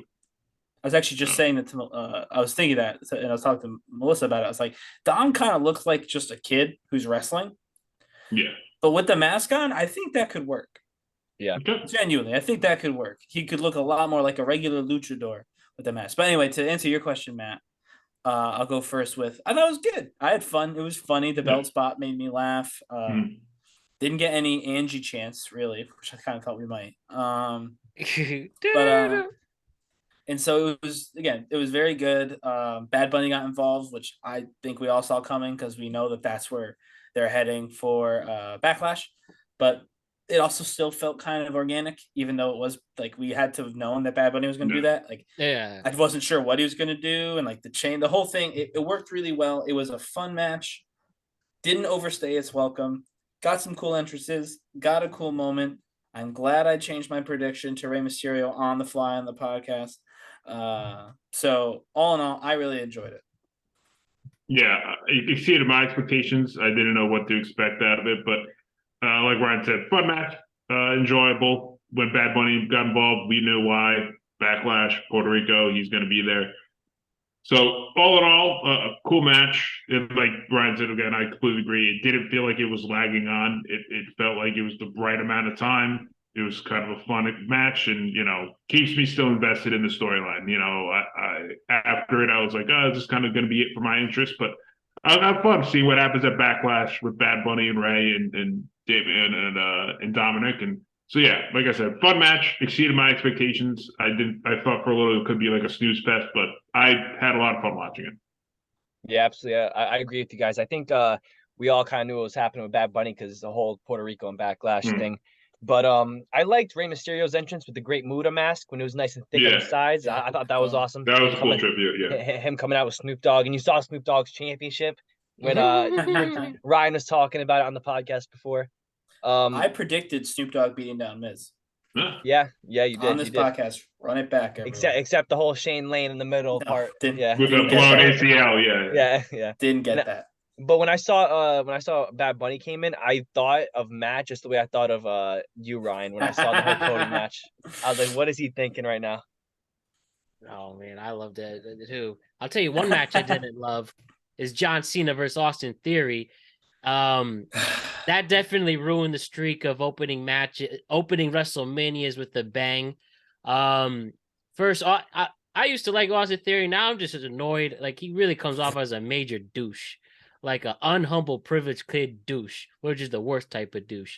He's definitely a good wrestler and working hard and made his way up to the indies. But man, that guy deserves to get literally punched in the face, and not kayfabe either. But anyways, okay, I won't Matt shooting his shots. Yeah, Matt's going hard. Yeah. Brown Theory, WrestleMania 40. Book it. You know what I mean? What I mean by that, he's just annoying. Yeah, and then John Cena with genuinely the most wholesome entrance maybe ever. Mr. Make-A-Wish, bringing Make-A-Wish kids out, and then the match was a stinker with a phony finish. John Cena's getting hit. People really making fun of his huge bald spot. I mean, that sucks, but what are you gonna do? And it was disappointing, man. It was really disappointing. Yeah. I mean, God, when he brought those kids out, they all had to watch him lose. Yeah, right. Yeah. Oh man, I think that this glad it wasn't a retirement match. It could have been good, but it wasn't, and that's a crime. I won't get into it because we have a lot of other stuff, and this one's not worth to talk about. To be honest with you. Yeah, I agree, Ryan. I mean, it was just disappointing, especially kicking off the show. Looking back at it now, you should have had Ray and Dominic kick off the show. I think it would have set things up a little bit better and a little more excitement. And then you had that snooze fest kind of calm everything down and then go with the rest of the show. But just disappointing. Like I said, I'm not going to dive deep into it. I thought Cena should have won, and then maybe you have him lose the next night on Monday Night Raw with like a cool, entrant, like debut or someone come up and when he does the open challenge or something. But just boring. Just overall boring to kick off WrestleMania, which is never great. You don't want to be that guy. And John Cena and Austin Theory are those people. Yeah. This match was an absolute stinker. This match absolutely sucked for me. I felt like I was watching my grandpa go out to get his ass kicked. I don't know what it was. He came out with a bunch of Make-A-Wish kids, and I was like, he's a little like, he didn't look like he had enough sun. I don't know what it was. He looked like he was malnourished in his vitamin D. Like he comes out. He did come off really pale if I really think about it. And he goes in there with a bunch of Make-A-Wish kids, and then he gets his butt kicked by Austin Theory, who's like typical, like you said, Matt, like douchebag material.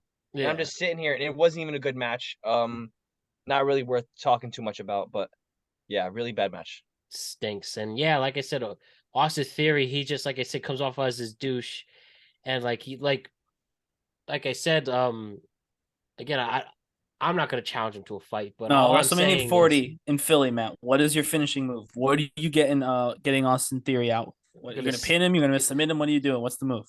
I'm gonna bring the FU back. You're gonna do what John Cena couldn't. Yeah, right. Okay.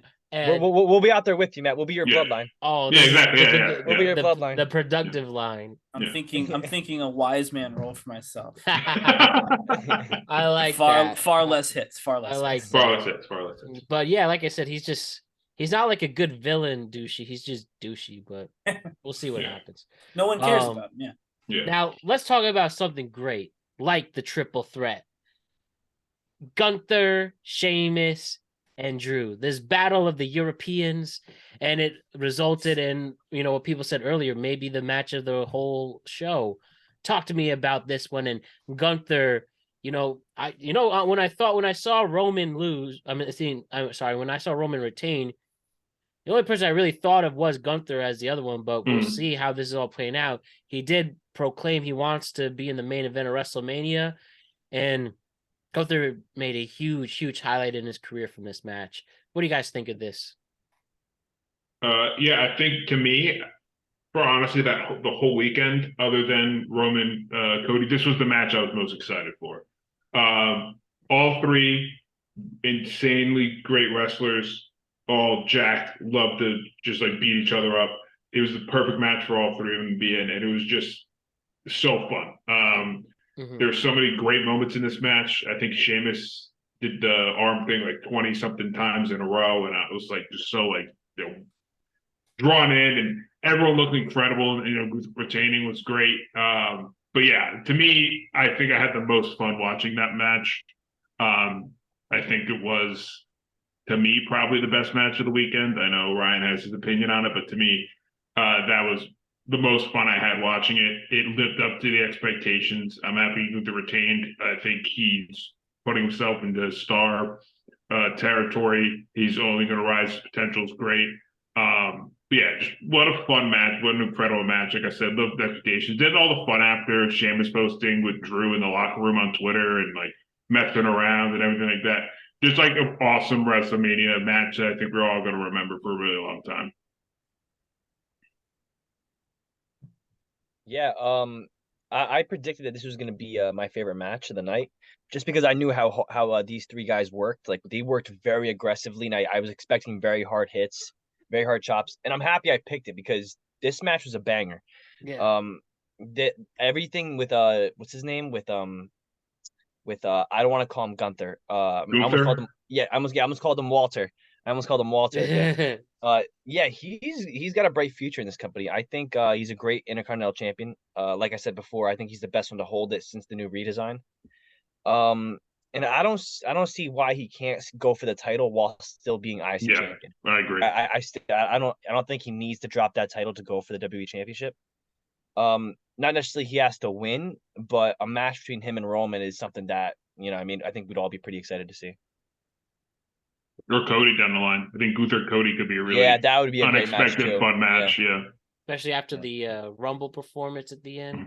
Yeah. And like you said, Matt, if he does want to be in the main event of WrestleMania one day, his matches have been exciting and he's been proving it. So I don't see why not, Pure athlete as well. Yeah. Yeah. For somebody size too, yeah. He's super athletic. So I maintain that Charlotte and Rhea is better than this. And here's why. Gunther, Sheamus, and Drew delivered as everyone knew they would. I mean, this was going to be a good match. I was actually surprised they kept it on Gunther because I kind of thought they were going to move him on to bigger and better things. I also thought there'd be a babyface champion, so that might explain what happened there. But I think that Gunther made himself a star to, I think, everybody at the Royal Rumble. In my eyes, he's already made. He is one of the few who just may be safe if these Vince rumors are true. And I'd like to leave Alex and AJ with this thought. What's going to happen in 5 months when Drew and Gunther are both gone because they've been cut due to budget reasons? But anyway, I'd lose my That'd be a mind. I'd be shame. so mad. But hopefully that doesn't happen. I do think he was already a star, and I think that Rhea became a real star, not just a potential one in her match. I think both were phenomenal matches to watch in the ring. But I think that just the impact of it for me, having that happen at WrestleMania for Rhea meant a little more than Gunther winning at WrestleMania. I'm glad he got his first Mania win. I hope he gets to main event it soon.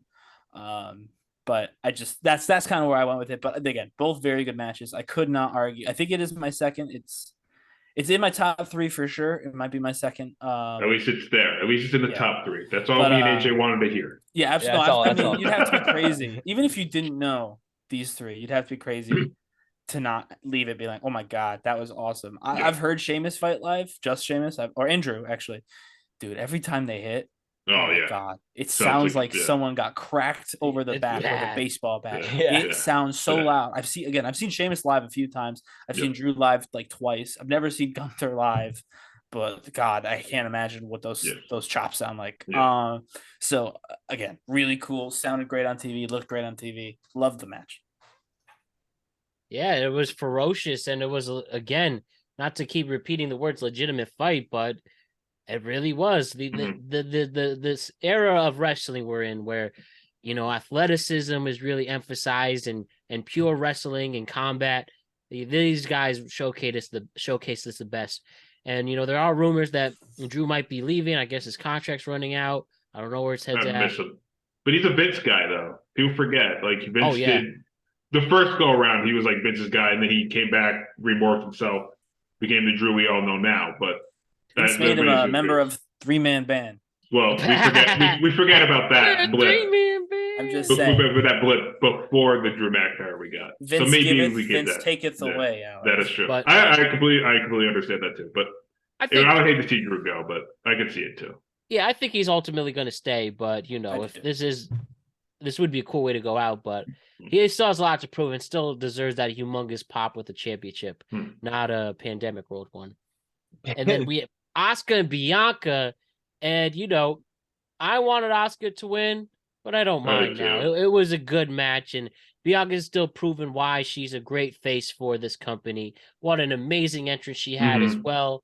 Some good stuff, but you feel bad for the workhorse Asuka is, and this is just an example of maybe sometimes having so many main event caliber wrestlers, you could only fit them in so many situations. But tell me about this match, guys. I think Bianca is just about done with this title run. I said this on the predictions, and I maintain it. This Miss WrestleMania, and this is the first time they said it at WrestleMania on actual television. And before that's just been me. They said, here's with the 3-peat Miss WrestleMania. They brought it up. They know what they have. And I think that was more important than getting the title on Asuka. I don't think we're going to have Rhea Bianca at 40 with both of them being champion. I don't even think we're getting a title unification. I think that was setting up Bianca challenging Rhea, maybe at Mania, maybe someplace else, later down the road. UFC I think 297. Yes, UFC 297. I do think that Bianca's going to lose the title soon. I'm hoping it's Asuka because she definitely deserves it. I could see it being an Alexa or whomever else. If Trish really is turning heel and wants to go full on back into it, love to see Trish with the world title one more time. But I digress. I do think her title reign is just about done. I just think that they needed one more win. And I think they gave it to her because they wanted to keep that Mania streak alive. And as they should. I think it's an important streak. She's a great face for the company. Great face for the brand WrestleMania. So I had no problem with that. This was definitely my second or third favorite match of the night. Probably third, if I'm being honest, as much as I love Bianca and Asuka. So it was phenomenal. I really loved this match. On another card, like on a not WrestleMania card, this would have been like match of the year. Yeah. Yeah. This was There's really a lot match. of really My good opinion. matches. Some people are sleeping on this match. My opinion. Watch it back. This was a good match. Yeah, It really was. It was a lot of fun. Like I said, enjoyed this match as well. I got a fantastic entrance. You hear the story of the contortionist girl, and I know. just like it was terrible what happened.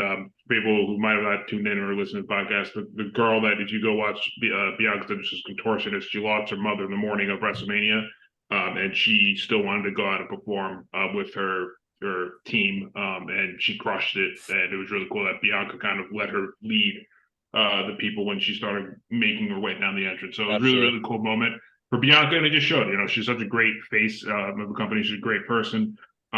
She had a great match with Asuka. I wanted Asuka to win personally. I like Asuka a lot, but I understand why they kept the streak going. And I agree with Ryan. I think this was kind of her moment to keep the streak alive. I think if you have Asuka, continue the feud with her, maybe at Backlash or wherever, she might drop the belt there. But yeah, I think it was just the moment. Match was great. She delivers as always. There's a reason why now, she's missed WrestleMania. She always delivers. She's a great face. But like I said, I think with Ryan, I agree. I think the reign's coming to an end here, but I think it's because they wanted her to keep the streak alive, and the match was awesome, and those two together, we knew that they were going to have a match that delivered because they're both incredible talents. I actually didn't think about the WrestleMania streak until you guys just brought it up till just now. I'm a big fan of that. I'm a very big fan of that. Going into this match, I thought Asuka was gonna win. I was a big fan of Asuka winning, but at the end of it, for some reason, I'm not mad that Bianca won. Like Bianca's a very hard worker. She's a good it works. It works. I'm not mad that she won. But yeah, it might be time for her to hang up that title. But my big question is, I don't know who should be the one to take it off her. I would think it'd be Asuka. I would think it'd be Asuka. You've reskinned her. You've made her kind of this creepy. She had her down moment. Now she's going to delve maybe deeper into the weirdness, and then she'll take it off Bianca. Good pick. Yeah. Fiend Alexa Bliss. Yeah. That's it's coming. Possible. Lily. So this match, it was cool at the time when I saw it, but looking back now, it was actually, I don't want to say waste of time, but I'll explain. We had Pat McAfee face The Miz with the help of George Kittle, San Francisco Giant fan AJ representing. You already know. So here's the thing. I love Pat McAfee. He's on this wall, but he did not need this moment. He really didn't. And especially when you admit Bobby Lashley and LA Knight are WrestleMania moments, just to have a celebrity moment. And Pat McAfee had an ultimate one last year. Yeah. And then he didn't even show up to the second night. Like, now Pat McAfee's turning into Kevin Hart. We're getting a little too much of him. But, I'm sure that's obviously going to change. He has a baby on the way. But, yeah, though it was great the moment, and I liked it, I especially like George Kittle a lot.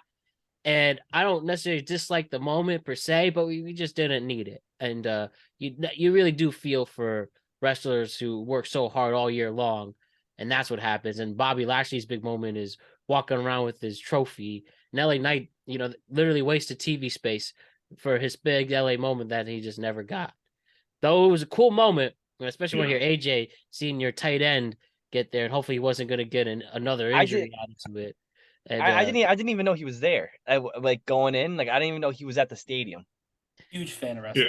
I love George. Because he was on the pre-show day too, pre-show, right? Yeah, he was on the pre-show, yeah. Yeah, he was electric on the pre-show. I was like, damn, this dude, once football's done, I'll have you on the mic. He's seriously good. He's great. Hey, is George Kittle going to the WWE? There's a whole article about it on the Daily DDT by yours truly. Check it out. George Kittle and celebrities in professional wrestling. Look it up. Daily DDT. I can see it. I think you'd be awesome. I think you'd be a natural. So do I. Yeah. How'd you feel about the same? We'll start with AJ too, especially seeing your guy there. Yeah, Matt, like you said, I kind of agree with you where I don't think we really needed this. You know, I think it was just Yeah. kind of filler. I feel bad for the Miz. He keeps. Maybe he likes this kind of stuff. I don't Being know. It's beat up like by his celebs. it's like Yeah, his role now. It's yeah. like Like I I mean, guess it's where he's at. maybe Yeah. he likes it, but it's just I feel like he's getting beaten up every night. Like maybe it was just one night of WrestleMania, but now it's 2 nights, and he's getting beat up both nights. I don't know what it is. Maybe he just Whatever likes keeps beat up. cashing the checks, you know. Yeah, right. So I don't know what it is. I thought it was cool that the Miz had that little intro where he was doing the little singing and he had Maurice and they were doing the whole Yeah. Hollywood stuff. Yeah. I thought that was awesome. But yeah, my boy George Kittle coming in, hitting him with a sweet tackle. It was a little bit stiff, I might say though. It was kind of stiff. Pat McAfee, I love him on commentary, but like Matt said, I don't think we need to see him wrestling all the time, especially in these like 2 or 3 second matches. Right. Yeah. So yeah, it was something we can just skip. Yeah, I agree. I would have skipped the McAfee moment and I would have used that moment for LA Knight.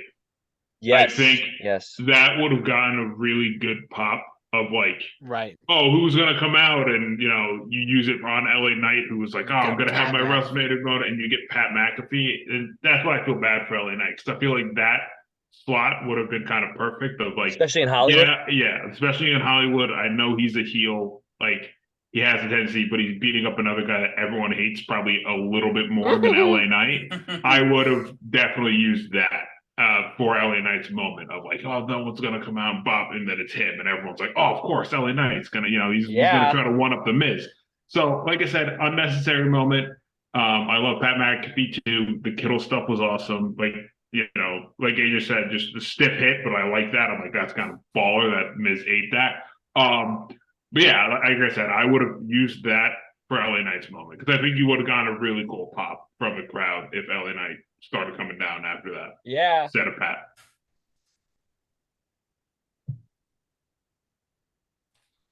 I actually think it should have been Bobby, but I agree with everything. Just replace LA Knight with Bobby. Yeah. Just because the heel face thing, Bobby's a little bit more on the face side than LA Knight is. Although we've heard the Edge hits, I want to say, if you guys have not seen LA Knight, was not called that in NWA. If you see him, he has this promo, "Shoes of a Champion." It's very funny. I'll send it to you guys later if you haven't already seen it. It's very funny. Champion. Check it out, "Shoes of a Champion." I think I might have seen it, but I would definitely rewatch it. So I'll say I think Bobby would have probably been better than Pat McAfee.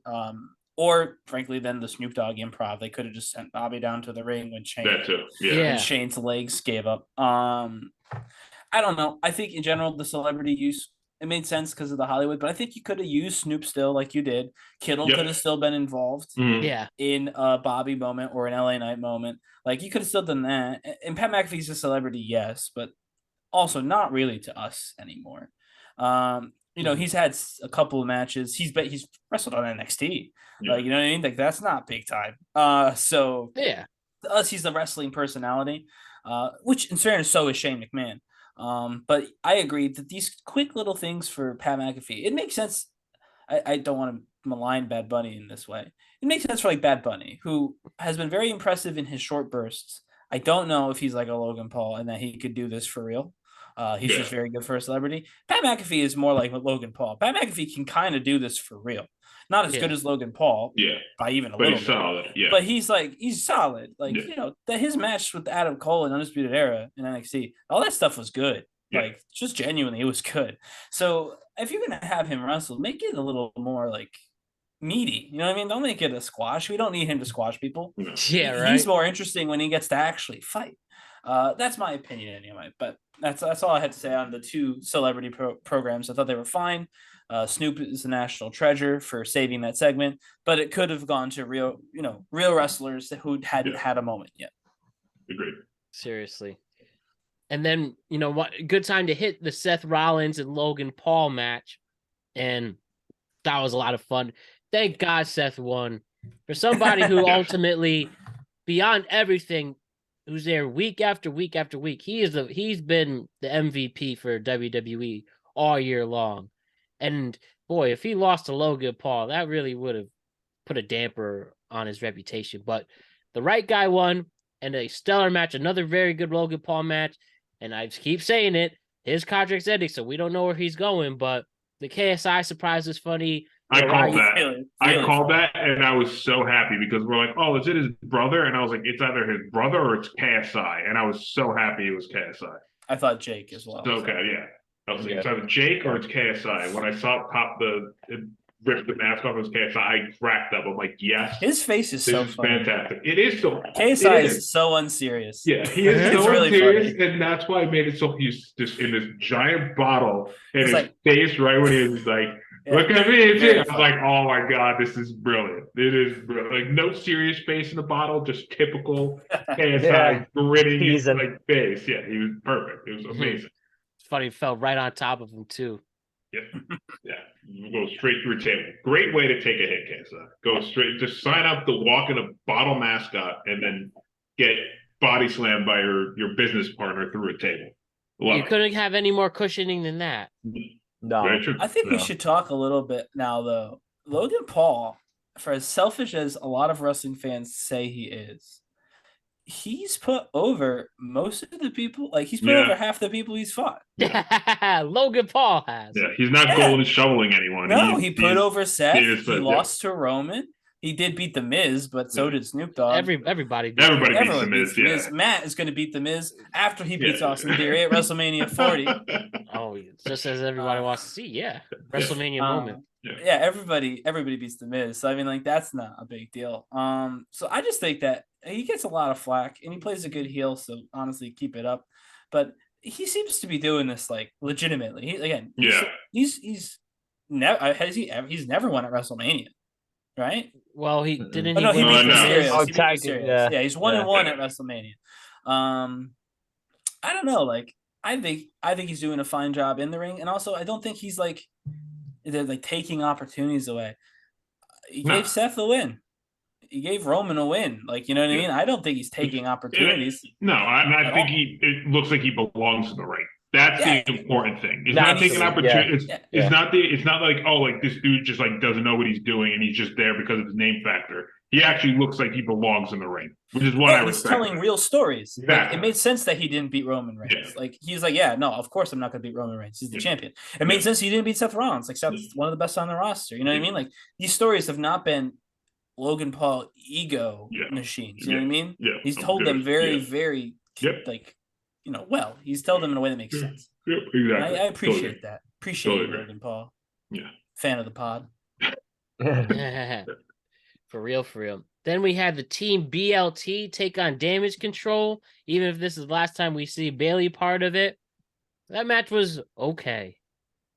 Yeah, I give it just a okay stamp. Just okay.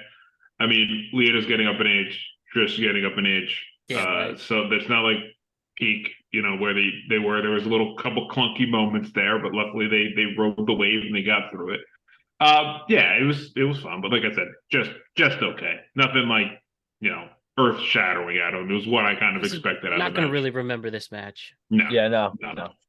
Trish looked fine, I thought, but yeah. Yeah, like Lita- Trish Lita did look needed a- fun. Yeah, Lita Lita had was a the couple one that was a little of- clunky. Yeah, she was a couple moments where I'm like, yeah, you're kind of showing your, the Showing her age a little bit, out of shape. Yeah, like not in peak ring where she was a few years ago when she made her first comeback, where she was looking solid in the ring. Now it's a little clunky, but again, expected. Fine Yeah. match. Yeah, good match. Fine Good match. match. Yeah. Just okay. Just okay, Stan. Cool. The women's showcase was just okay. Worse than BLT. BLT at least had Trish and Lita. Yeah, that is true. Ronda showed up and just did one move. Exactly one move. Yeah, she looks like she does not care. She just wants to be home on the farm. I think that's where she's she hurt. wants to be. I think Yeah. she's hurt. I think she wants to take some time off. I think she's kind of showing that she wants to be back home for a little. Oh, we'll see you again, Ronda. I don't know if this whole Ronda Rousey WWE experiment's exactly been successful. It hasn't not been successful. Yeah. Like, I Without don't think it's been a Ronda Rousey- failure. I just don't think it was what we expected. Without Yeah. Ronda Rousey, we don't have a women's main event. That's true. Period. Yeah. Yeah. I love all of the horsewomen. None of them are convincing anyone to do a No. women's main event Yeah. without No. Ronda Rousey. Yeah. So if for no other reason than Ronda Rousey opened that door for some of the most talented wrestlers on their roster, That is worth it then. That is worth it to me. Yeah. Like I said, it wasn't what we expected, but she did open some should blaze some trails to get things done for the women's division, which we all respect at the end of the day. Yeah, absolutely. We'll Absolutely. take that. And then the final match to discuss was the men's showcase. Not arguably another major surprise with all the flippities and the Braun Strowman eating shit. And what do we think about this one? That just was like, wow. Ricochet just showing that he is the most elastic person alive. And Gable. Gable and Ricochet both chaos showed theory. Yeah, that was crazy. They're like both so severely underrated. It's crazy to me with Gable, especially. Every other wrestler that like talks about Gable talks about him so glowingly that I'm like, how is this dude not have seen like a slimmer of a push? Like, dude, he works hard. Everyone loves him. Like, everyone in the locker room is like, dude, I will get into the ring with you right now if you wanted to call me out. Like, that's how much they appreciate him. And it showed again. And like I said, Ricochet, I think, is just severely underrated. In the back, I feel like in the back with like management and production, like getting him a push. He's so athletic and always has a great spot no matter what he's in. He's such a talented wrestler that like seeing those two at least put on a little bit of show, even though I wasn't like fully invested in paying attention to this match, I was like, at least those two are having some really cool spotlight moments. So that's what I was really happy about, because I feel like a lot of people severely underestimate the role that at least Gable has in the back and when he's always in the ring with other wrestlers. I was real impressed with Angelo Dawkins. Yeah. That tackle to Braun was nasty. He made George Kittle look like he was Pop Warner with that hit. Oh my god! Angelo Dawkins, he's a D1 power D1 player. Yeah, but I'm just like, I think he's been watching TV and he's like, man, everyone wants Montez. He's like, that. They're not going to forget about me. I will not be Marty Jannetty. I refuse to be Jannetty. And I think it's working. I've been real impressed with him the last few weeks. And at WrestleMania in that showcase, I was constantly like excited to see Dawkins wrestle. I was like, oh yeah.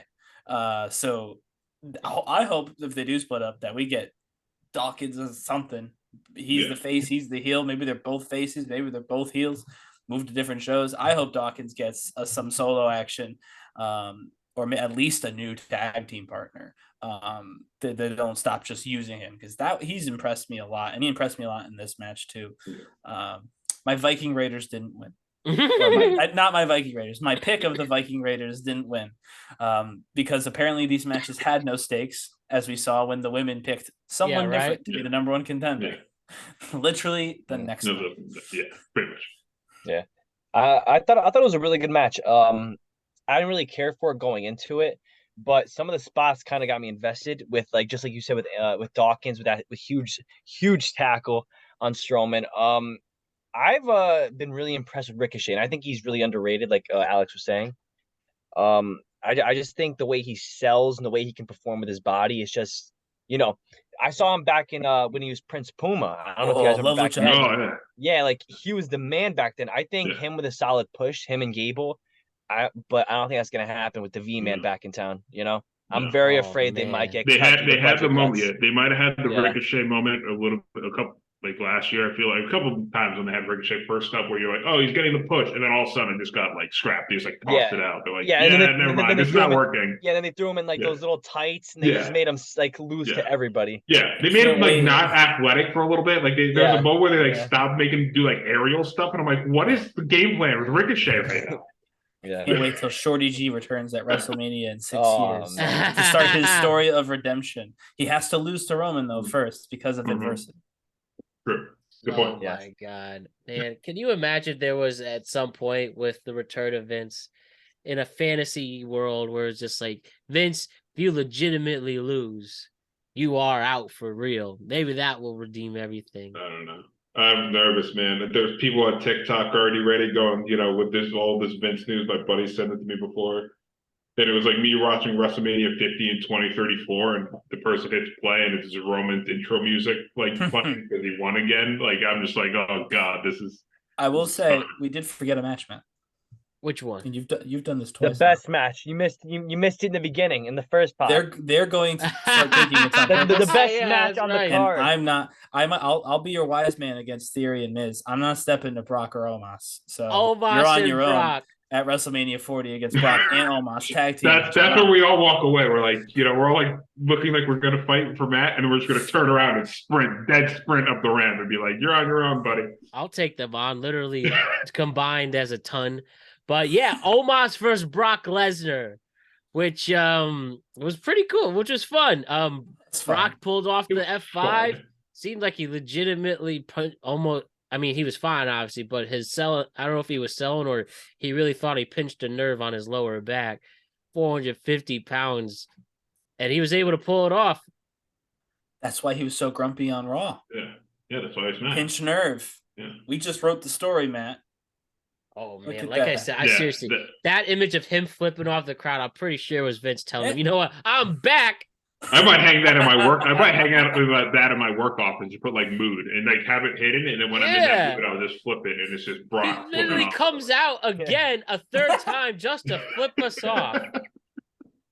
Legitimate savagery. Yeah, that maybe was because he was flipping everyone off because that was his, how everyone reacted to him fighting Omos and how all of us could care less. It might have been a reaction. Yeah. Omos and Brock was better than Cena in theory. Oh yeah, 1000%.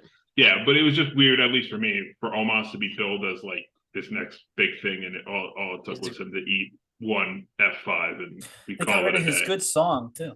Yeah, it was just weird. That was the only thing that it took one F5 to defeat. Yeah, but I mean, you can't give him more than one. But it's babyface Brock, you know what I mean? He's hard to beat. He's hard to beat. Babyface Brock is just a man. He can't pick him up twice. And now Omos is relegated 3 times. Omos is relegated to squash people until people like care about it. Until there's like the one wrestler he squashes, and then everyone's like, "Oh, okay, I guess we gotta care that." This Omos really is the Great Khali again. Yeah. Great Khali is a former world champion. But at least Omos. He held it wrong too when he picked it up. He had it upside down. Yeah. At least Omos is more fun to watch than I'd have to say than Great Khali. Like he's at least a little bit more athletic, and he seems like he can handle himself in the range. Great Khali was just slow and just bizarre. I love him in the longest yard. Don't get me wrong, love him in the longest yard. But yeah, as a wrestler, no. Put him as your giant person to be on your offensive line, the longest yard, $1 million. Perfect. Great casting. When I saw him in that movie, I was like, this is what Great Khali was designed to do. Like, amazing. Not to be a wrestler. That's all. Yeah, that's how Adam Sandler introduced me to Great Khali first. There's so many wrestlers in that movie. There is. Yeah. Literally, like most of the cast are wrestlers. Yeah. Kevin Nash is in it. Kevin Nash is hilarious. Yeah, Stone Cold. Is Bob Orton in it? Right? One of the Ortons is in it. Is Randy's dad in it? He might be. Did he play like a guard or something? Yeah, he was a guard. I think Randy Goldberg rather is in it. Goldberg's in it. Yep. There's a whole ton of wrestlers in that movie.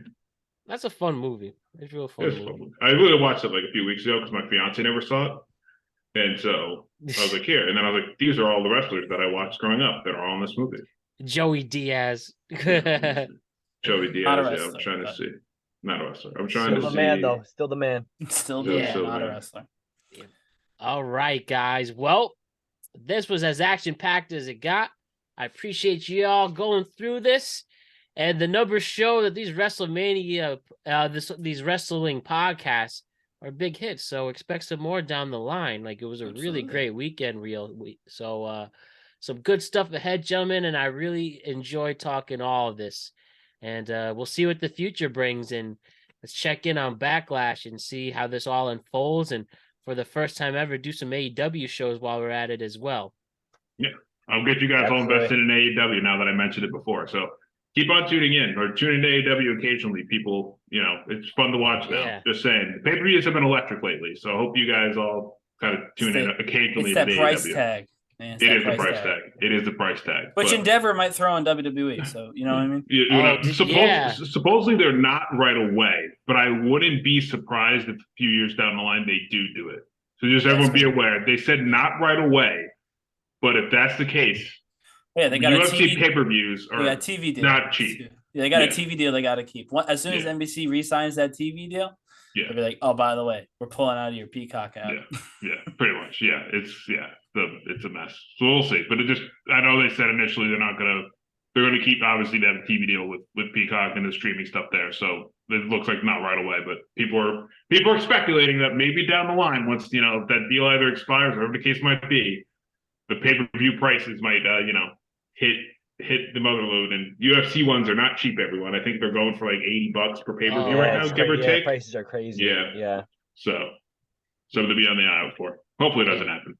Maybe that Disney Plus or Saudi deal wasn't so bad then. I'm kidding. All right, guys. Cool. I'll talk to you guys soon. Some good stuff ahead. Talk to you guys later. All right. See See ya. you guys. Later.